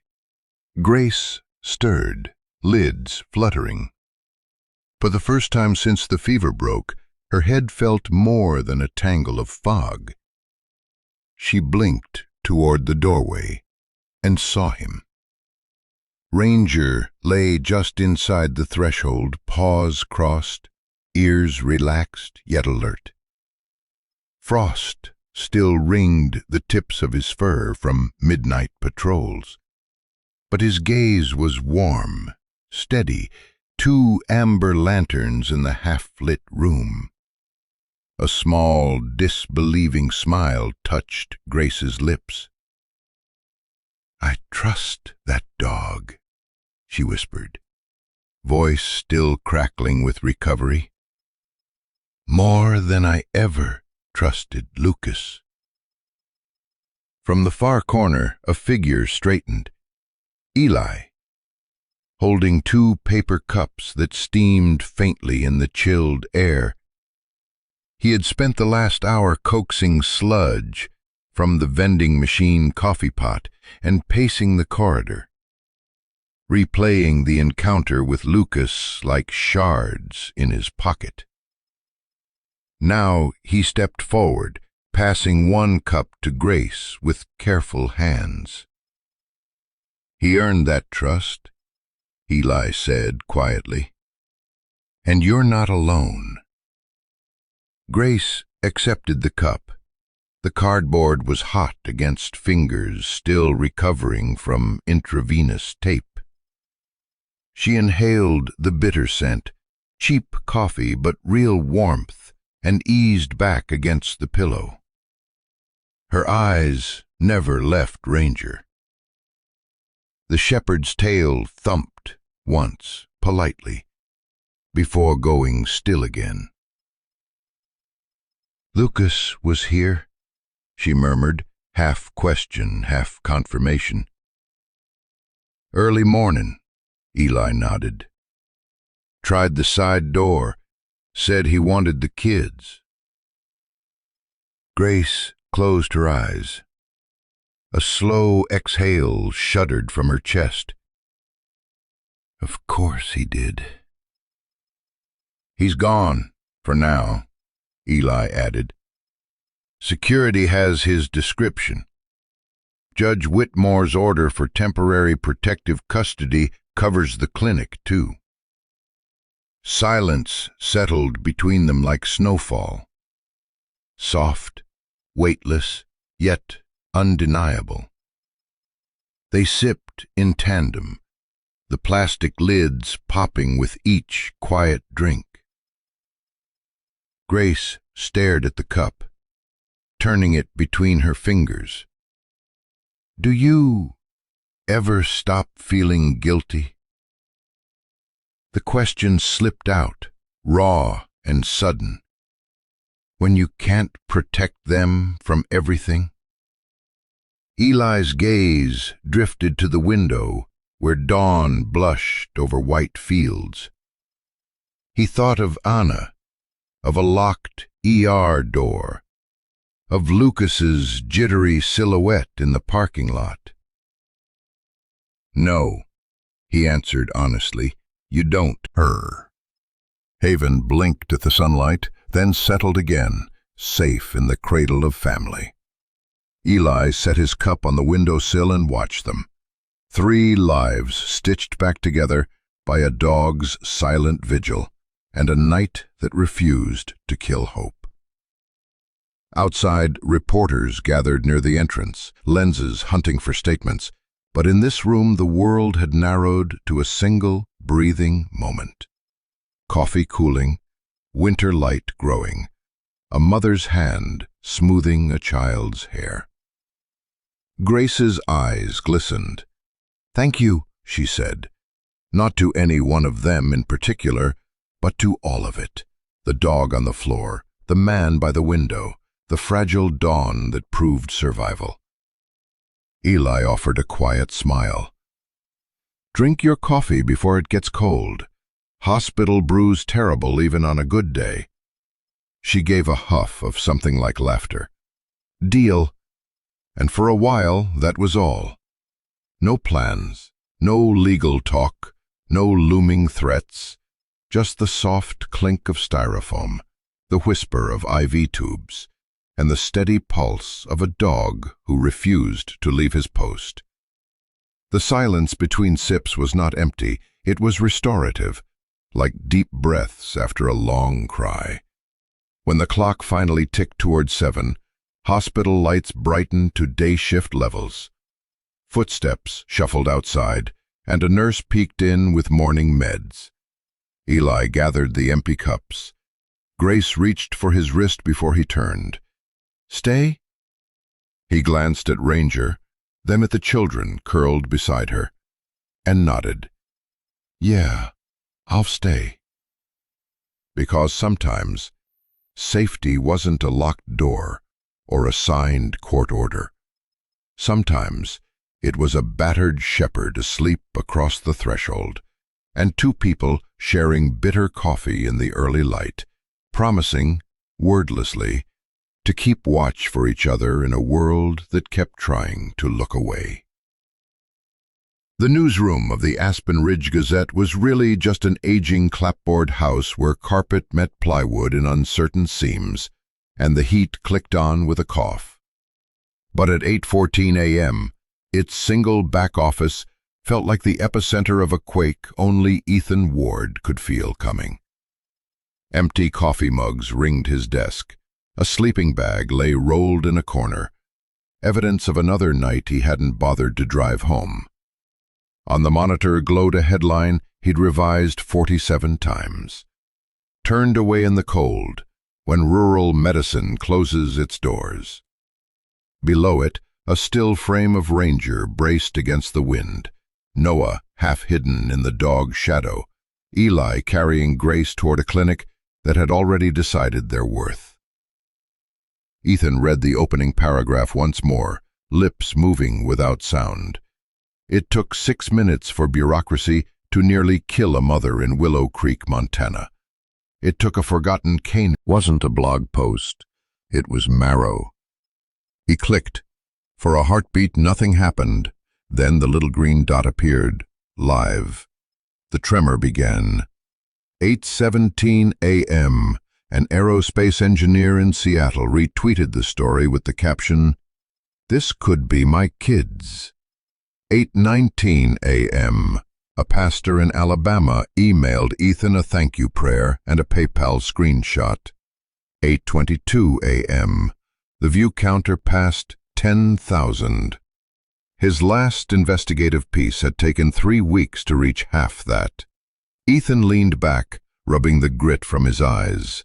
The room looked the same, but his inbox erupted like hail on a tin roof.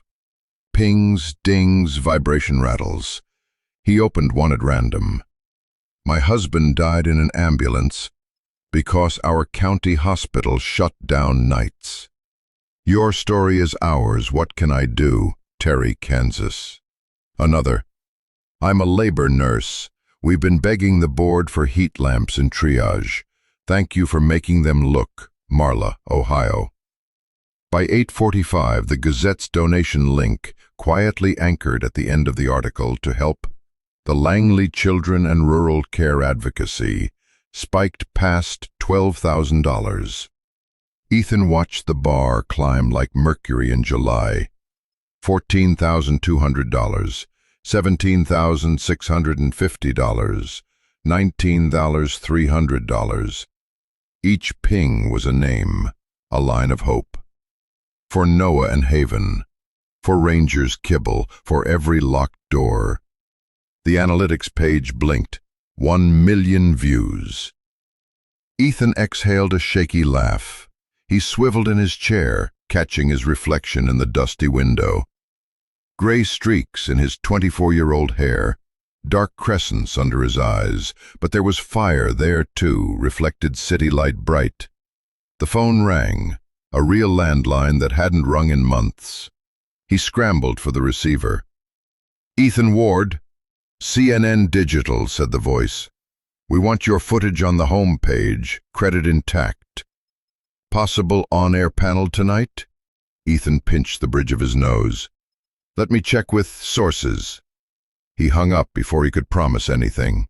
A Twitter notification burst across the corner of his screen.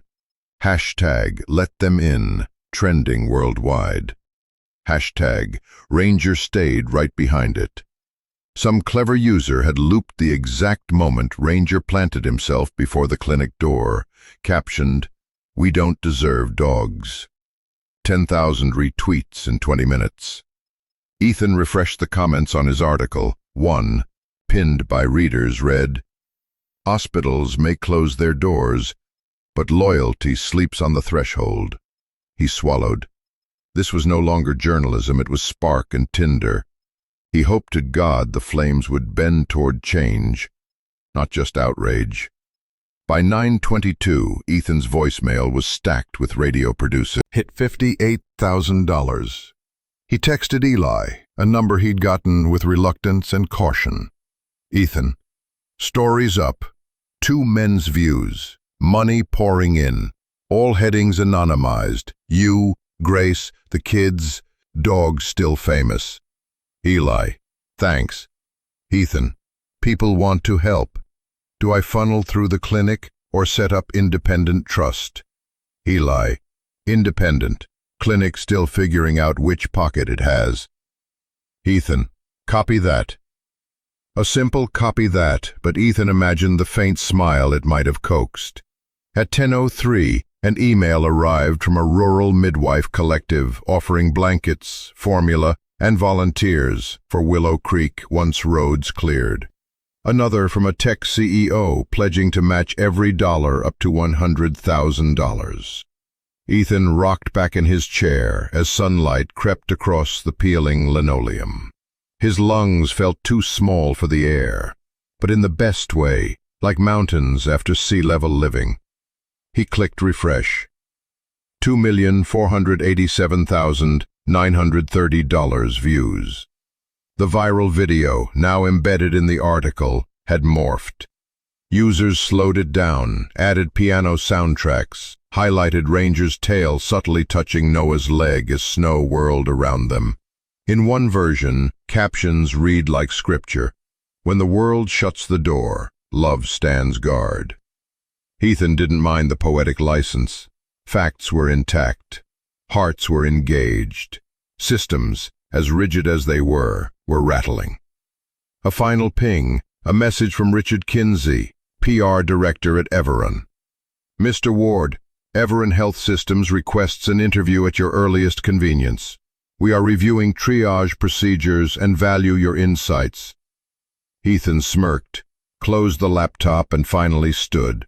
He stretched, joints popping, and stared out the frost-rimmed window toward the mountains. Somewhere beyond those peaks, in a hospital room smelling of antiseptic and new coffee, a dog lay beside 2 sleeping children.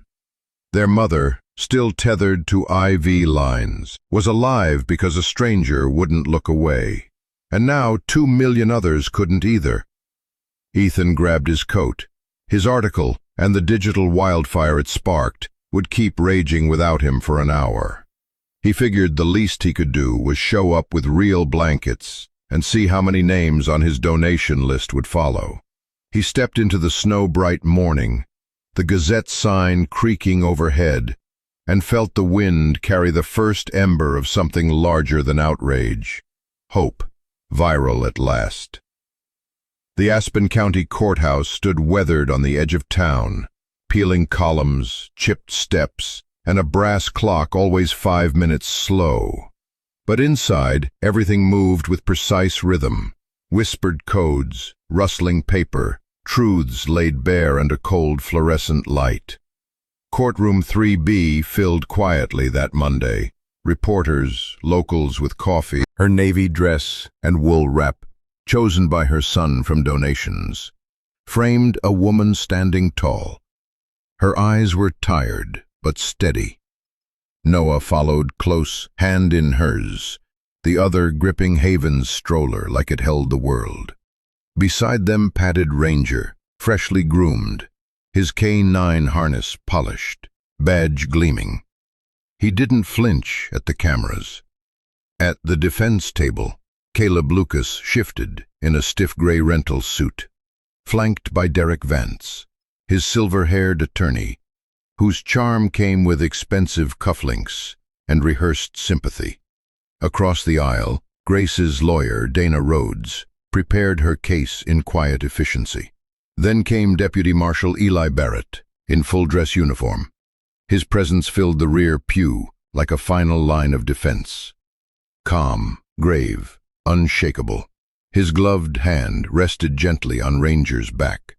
Finally, Judge Helen Whitmore entered. Her voice didn't need force to command the room.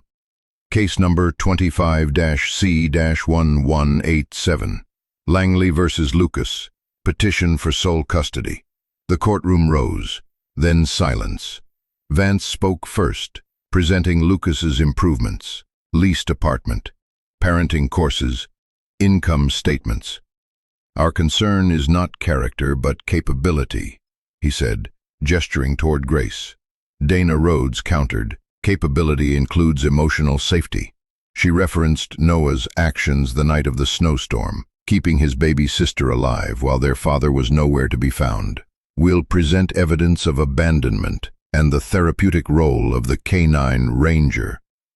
She submitted certifications from Dr. Rowan and the county therapist. Mr. Lucas, the judge asked, why no contact for nearly 2 years? Lucas looked cornered. I didn't want them to see me fail. I sent money. Dana slid forward bank records. Zeros stared back. At the rear, Eli remained motionless. Ranger's ears twitched whenever Lucas spoke. A low growl stirred in the shepherd's throat. Noah placed a calming hand on his fur. The judge noticed. Marshal Barrett, you're prepared to testify? He nodded. Then she looked at the boy. Noah, would you like to stay with your mother? Yes, ma'am, he said quietly. And Ranger? He stays too. Soft chuckles broke the tension. The judge allowed it. 15-minute recess before testimony. Lucas leaned toward Vance, visibly unraveling. Vance whispered something tight, but Lucas's gaze remained fixed on the dog. You won't face this alone, Eli murmured to Grace. She squeezed his hand. Ranger lay at her feet, his tail brushing Haven's stroller like a quiet vow. They endured, together. The hearing resumed. Noah Langley, the judge called gently. Noah stood slowly, hand tightening around Ranger's harness. The dog rose beside him in perfect sync. Their silent bond commanded the room. Climbing in, Noah, can you tell us what happened the night your mother got sick? Noah swallowed. Mom was shaking. She fell. I kept Haven warm. Nobody came until Ranger found us. His voice cracked, but he continued. Deputy Eli carried us inside, even when they told him not to. And has Ranger always stayed with you? Yes. Ranger never leaves. The judge's expression held quiet gravity. And your father? Noah glanced at Lucas, then back down. He left. Ranger didn't. The silence in the room deepened. Lucas stared at the table, face in hands. Even Vance looked shaken. Grace held her breath. Eli's jaw clenched. Let the record note, Judge Whitmore said, the child's testimony on emotional safety and the role of the therapeutic guardian dog, Ranger. Noah returned to his seat. Grace pulled him close, whispering, You were so brave. He clung tighter. I told them, Mom. Ranger didn't leave. Rain tapped faintly on the windows. Judge Whitmore re-entered. This time the room felt smaller, like a held breath. "I've reviewed the testimony and documentation," she began. "Custody decisions are never simple." Noah held Ranger's harness tightly. "Mr. Langley has demonstrated a pattern of absence and emotional unavailability." She turned to Grace. "The children's emotional and physical safety have been maintained under your care." Grace didn't cry, but the relief rolled off her shoulders like a thaw. "I hereby grant full legal and physical custody of Noah and Haven Langley to their mother, Grace Langley." Noah let out a small gasp. Ranger stood, nuzzling his side. The judge wasn't finished. "I am approving the expedited registration of Ranger as an officially recognized therapeutic guardian dog for Noah Langley. His role has proven essential." Her eyes softened toward Ranger. "The court acknowledges the extraordinary service of this animal." Eli blinked hard, once. Lucas sagged forward, face in his hands. The judge addressed him one last time. "You may petition for monitored visitation following proof of consistent counseling and wellness checks. No earlier than 6 months." She turned back to Grace. "You've created a place for healing. Continue to do so." "Yes, Your Honor," Grace replied. The gavel fell. Court adjourned. Noah looked up at his mom. "We're already a family." She pulled him close. "Yes, baby, we are." Ray of laughter returned. Grace knelt in the garden, sleeves rolled, dirt on her hands, humming off-key as she planted marigolds. Her touch was gentle, like she was stitching something back together.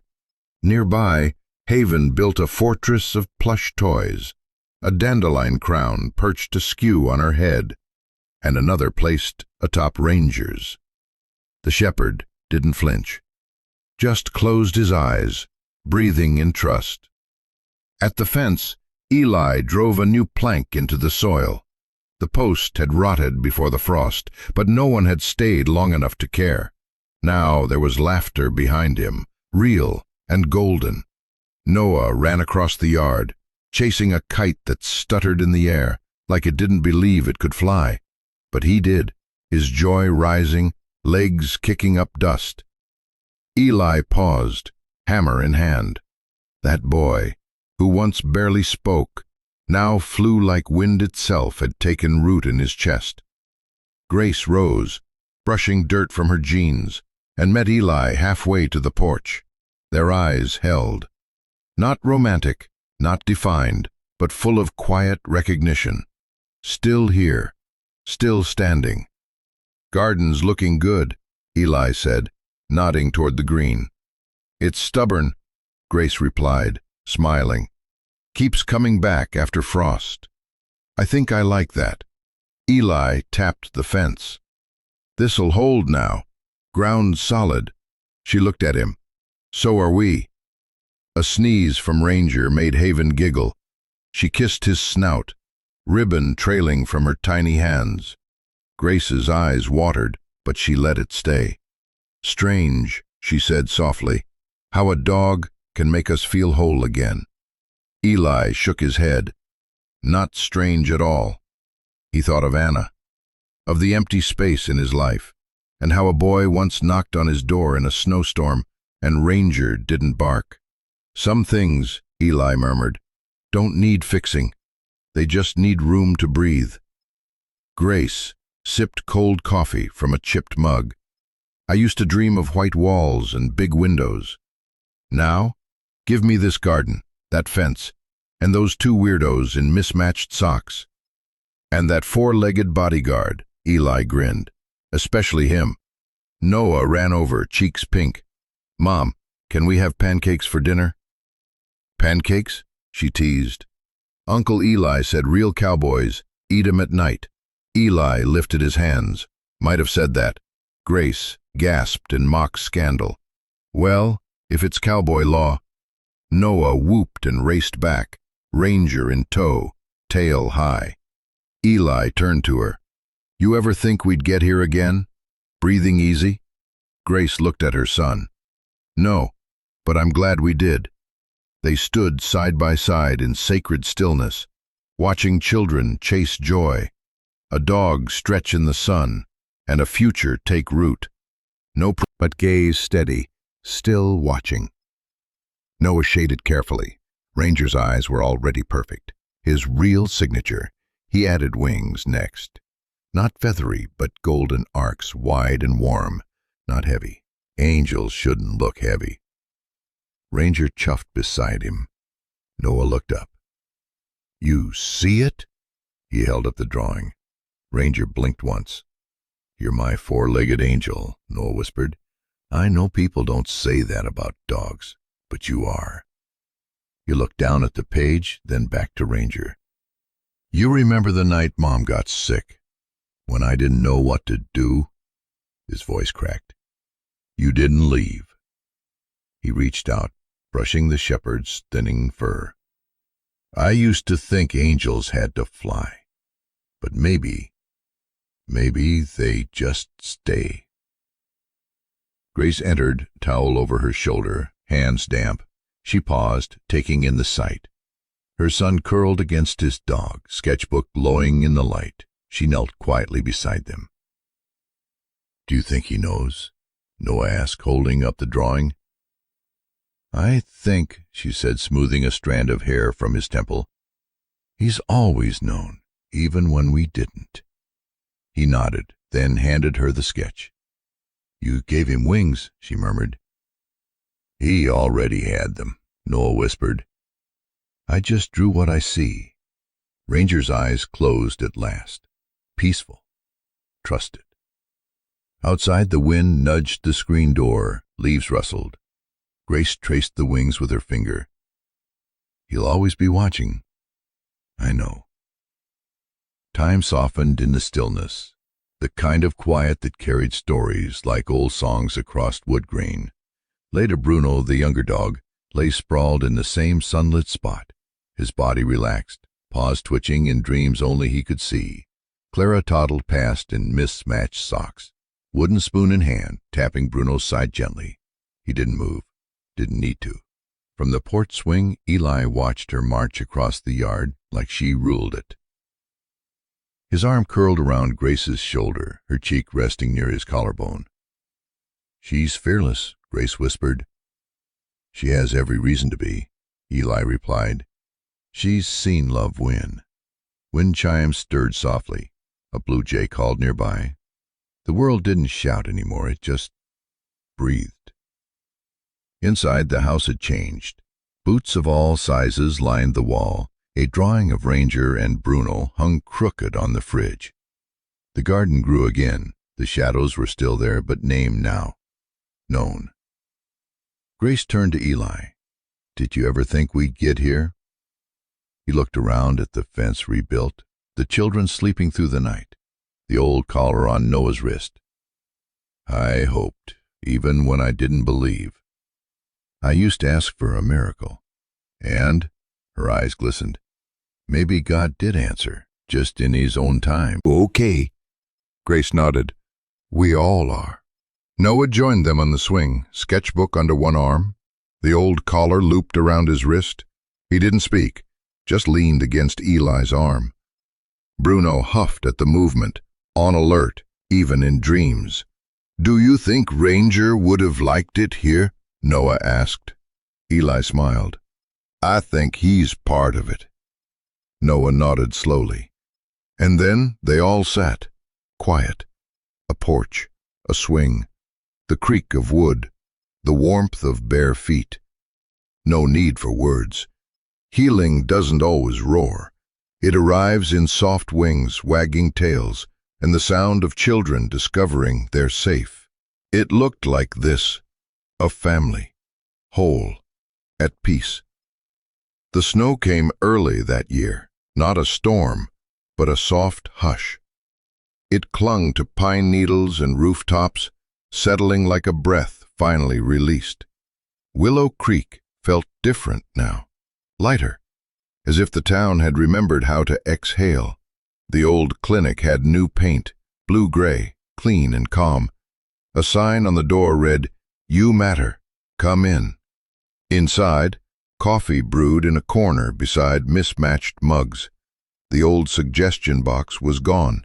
In its place, a corkboard labeled Community Voices was filled with notes, hearts, prayers. These weren't state reforms, not funding-driven change. They came from one boy's words and one dog's unwavering presence. Ethan Marshall sat in the corner of the cafe where he always wrote, steam fogging the window beside him. On the table, a Gazette headline circled in red, "The Dog That Stayed, One Town's Reckoning with Compassion," by Ethan Marshall, Carter Award winner. He hadn't sought attention, but it came anyway. Letters from strangers, donations, stories shared in trembling handwriting. One note read, "We never knew how close we were to falling through. Thank you for catching us." A girl approached his table, cheeks pink, a bouquet in hand. "Are you Ethan?" He nodded. "These are for Grace," she said. "My mom said we wouldn't be here if it wasn't for her and Ranger." Ethan took the bouquet, pine, eucalyptus, lilies. Before he could thank her, she was gone, disappearing into snowlight. At the cabin, Grace arranged the flowers beside others on the windowsill. Ranger's old collar sat among them, its tag catching sunlight. Sometimes Noah would place a hand on it and say nothing. Just remember. Outside, volunteers in neon vests unloaded crates at the church.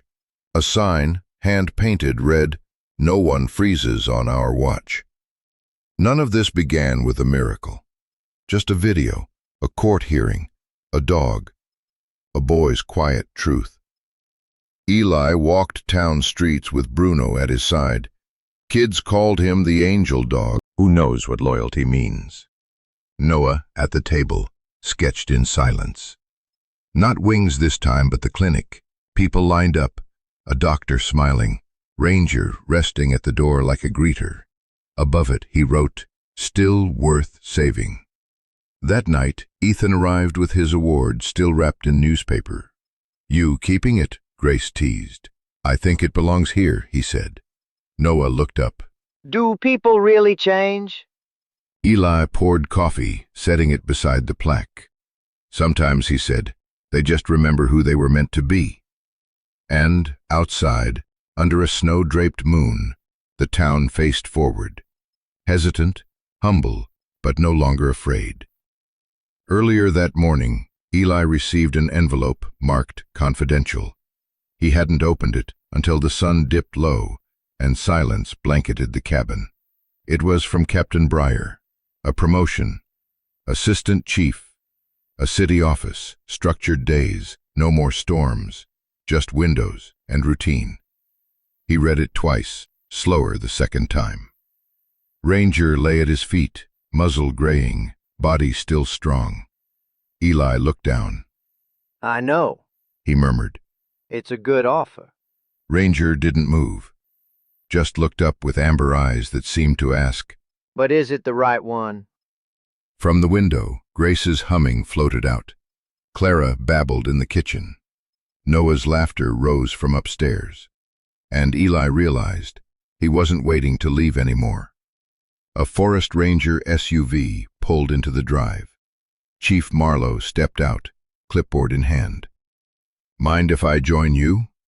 "Cold seat," Eli replied. "I've known worse." Ranger sniffed her boots, then settled back down. "You read it?" she asked. "Yeah. Thoughts?"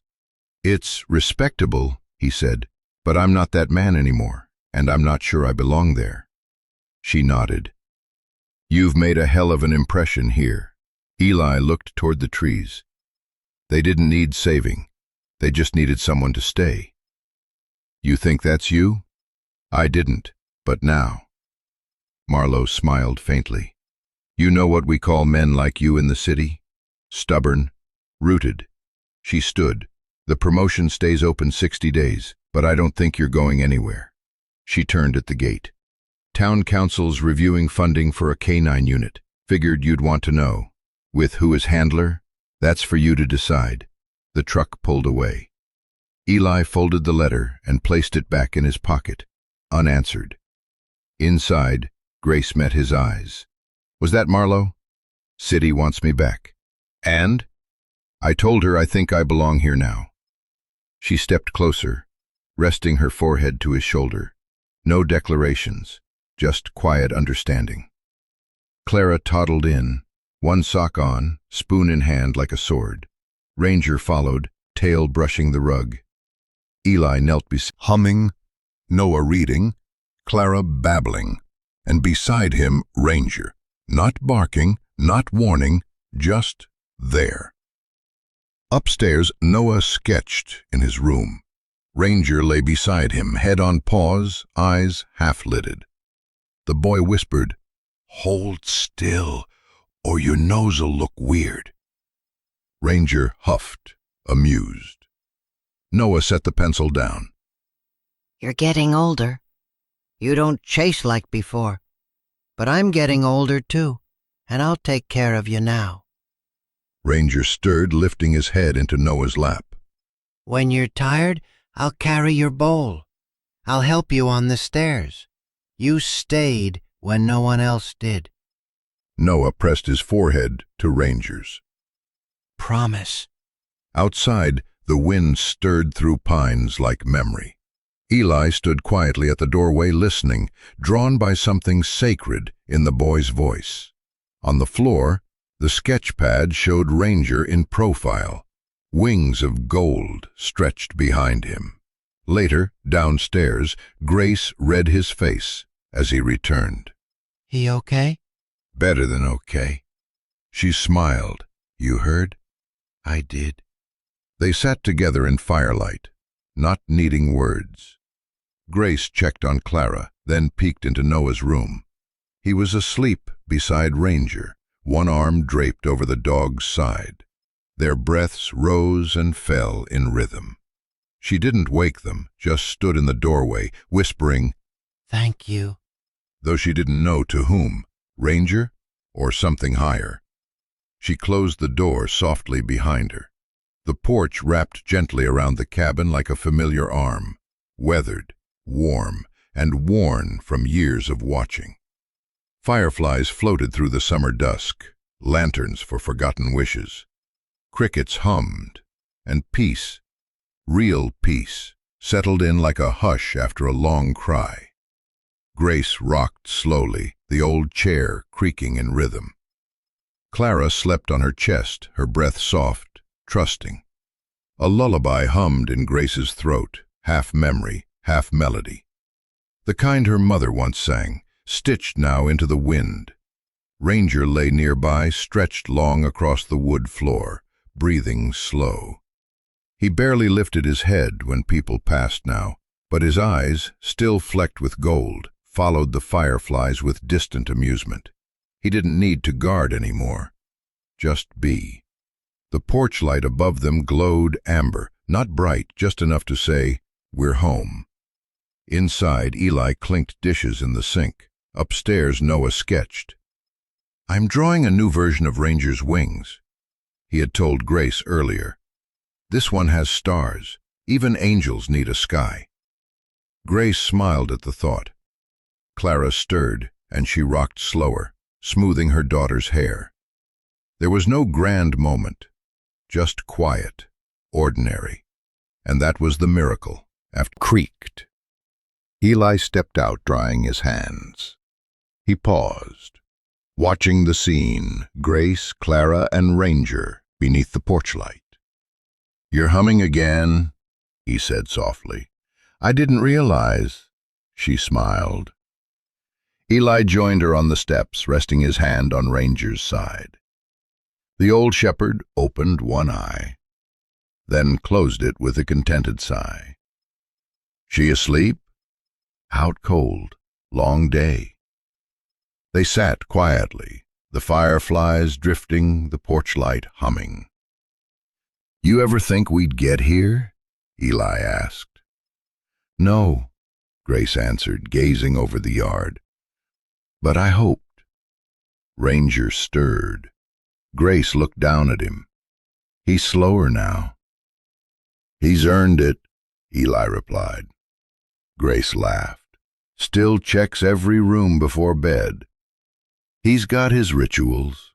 Then softer, "I don't know how many summers we have left with him." Eli didn't flinch. "We'll take them one at a time, and love him through every one." The porch light buzzed gently above them like a heartbeat, and in that small, sacred pocket of the world, nothing else needed to be said. The next day, the wind changed, cooler, stiller. Even the birds were quiet. Inside, the fire crackled low, more for comfort than heat. Ranger lay curled on the rug, his spot by the hearth worn smooth by years of watching. His breath was shallow now, his muzzle almost white. But his eyes, though dimmer, held that steady knowing. Noah sat on the floor beside him, pencil long forgotten in his lap. He wasn't drawing tonight, just sitting, small hands folded, eyes on the dog who had once shielded him from a storm and everything after. Eli came in quietly, set a mug of milk on the table. "Did he eat?" Noah shook his head. "Just a little water." Grace came downstairs, her footsteps soft with reverence. She sat beside Eli on the couch, their hands folding together without a word. The firelight flickered, the house held its breath. Then Ranger stirred. His paw twitched once. His ears perked slightly, as if listening for something far away. He lifted his head slowly and looked at each of them, Eli, Grace, Noah last. The boy leaned in, nose to nose. "I'm here," he whispered. "It's okay." Ranger blinked once. Then, one thump of his tail. Eli's hand moved to his chest. Grace covered her mouth. Noah pressed his forehead to Ranger's. "Thank you," he whispered, "for never leaving." Outside, the wind moved the trees. Inside, the boy whispered again, "You can rest now. I'll take care of them." Alert, beside Eli in uniform. "Let's leave the fire on tonight," he said. It wasn't a question. Grace cracked the window open, letting the night in, letting him out. At the top of the stairs, Noah paused. "I'll see you in my dreams. Don't be late." Morning arrived gently. The fire was out, leaving only ash. The plaid blanket had been folded into the cedar chest. Ranger's collar now hung on a small nail above the mantel.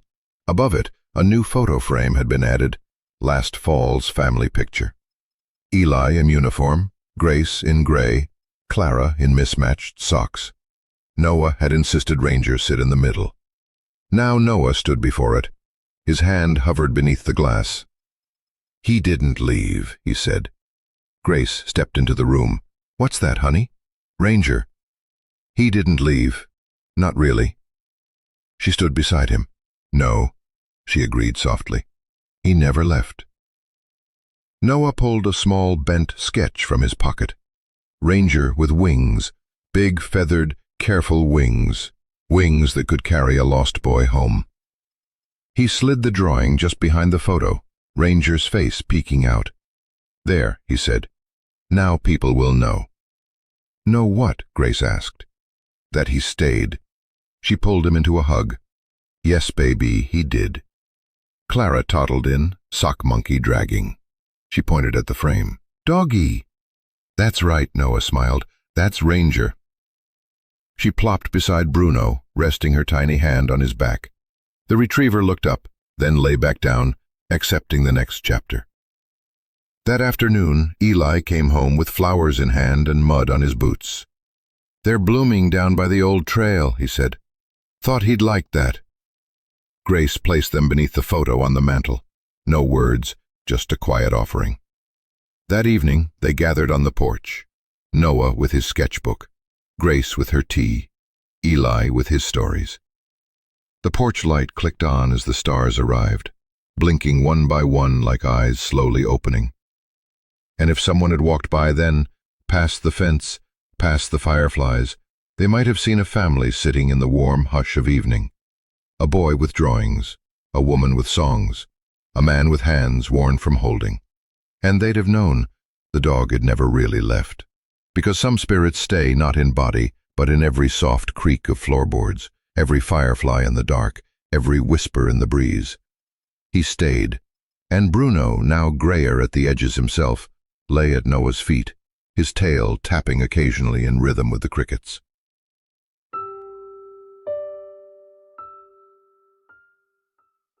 They didn't talk about grief, not directly. They didn't have to. Every now and then the wind would lift the curtains or creak the porch swing just enough to make them glance toward the yard, half expecting to see Ranger's silhouette in the doorway.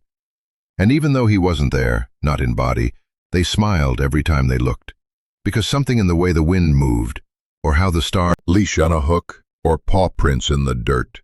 He stayed in the way Noah slept, without nightmares now, in the way Grace hummed lullabies again, in the way Eli smiled when he walked through the door, and in the way Clara, barely old enough to speak, still pointed to the photo every morning with a giggle and said, "Doggy." That was legacy, not the medals Ranger once wore, not the papers or the harness or the title, but the way the light lingered after him, and the way they never had to wonder if he was watching, because somehow, deep down, they knew he was. Sometimes the greatest love stories don't come with words. They come on four legs, with quiet eyes, and a heart that stays, even when the world feels unkind. This story reminds us just how deeply dogs, especially German shepherds, can change the rhythm of our lives. Their loyalty isn't loud, it's constant. It's the way they wait at the door, the way they sit beside us when we're silent, the way they never ask why we're sad, just where they should be. If this story brought back memories of your own companion, or made you wonder how you might deepen that bond, there's a resource I've come across that you might find meaningful. It's not a flashy thing, just something thoughtful, something that helped me see my dog a little differently, and maybe love him a little more clearly. I'll leave the link here, just in case your heart nudges you to take a look, because sometimes all we need is one quiet nudge to remember what really matters. Take care of your heart, and take care of your dog. They always take care of us.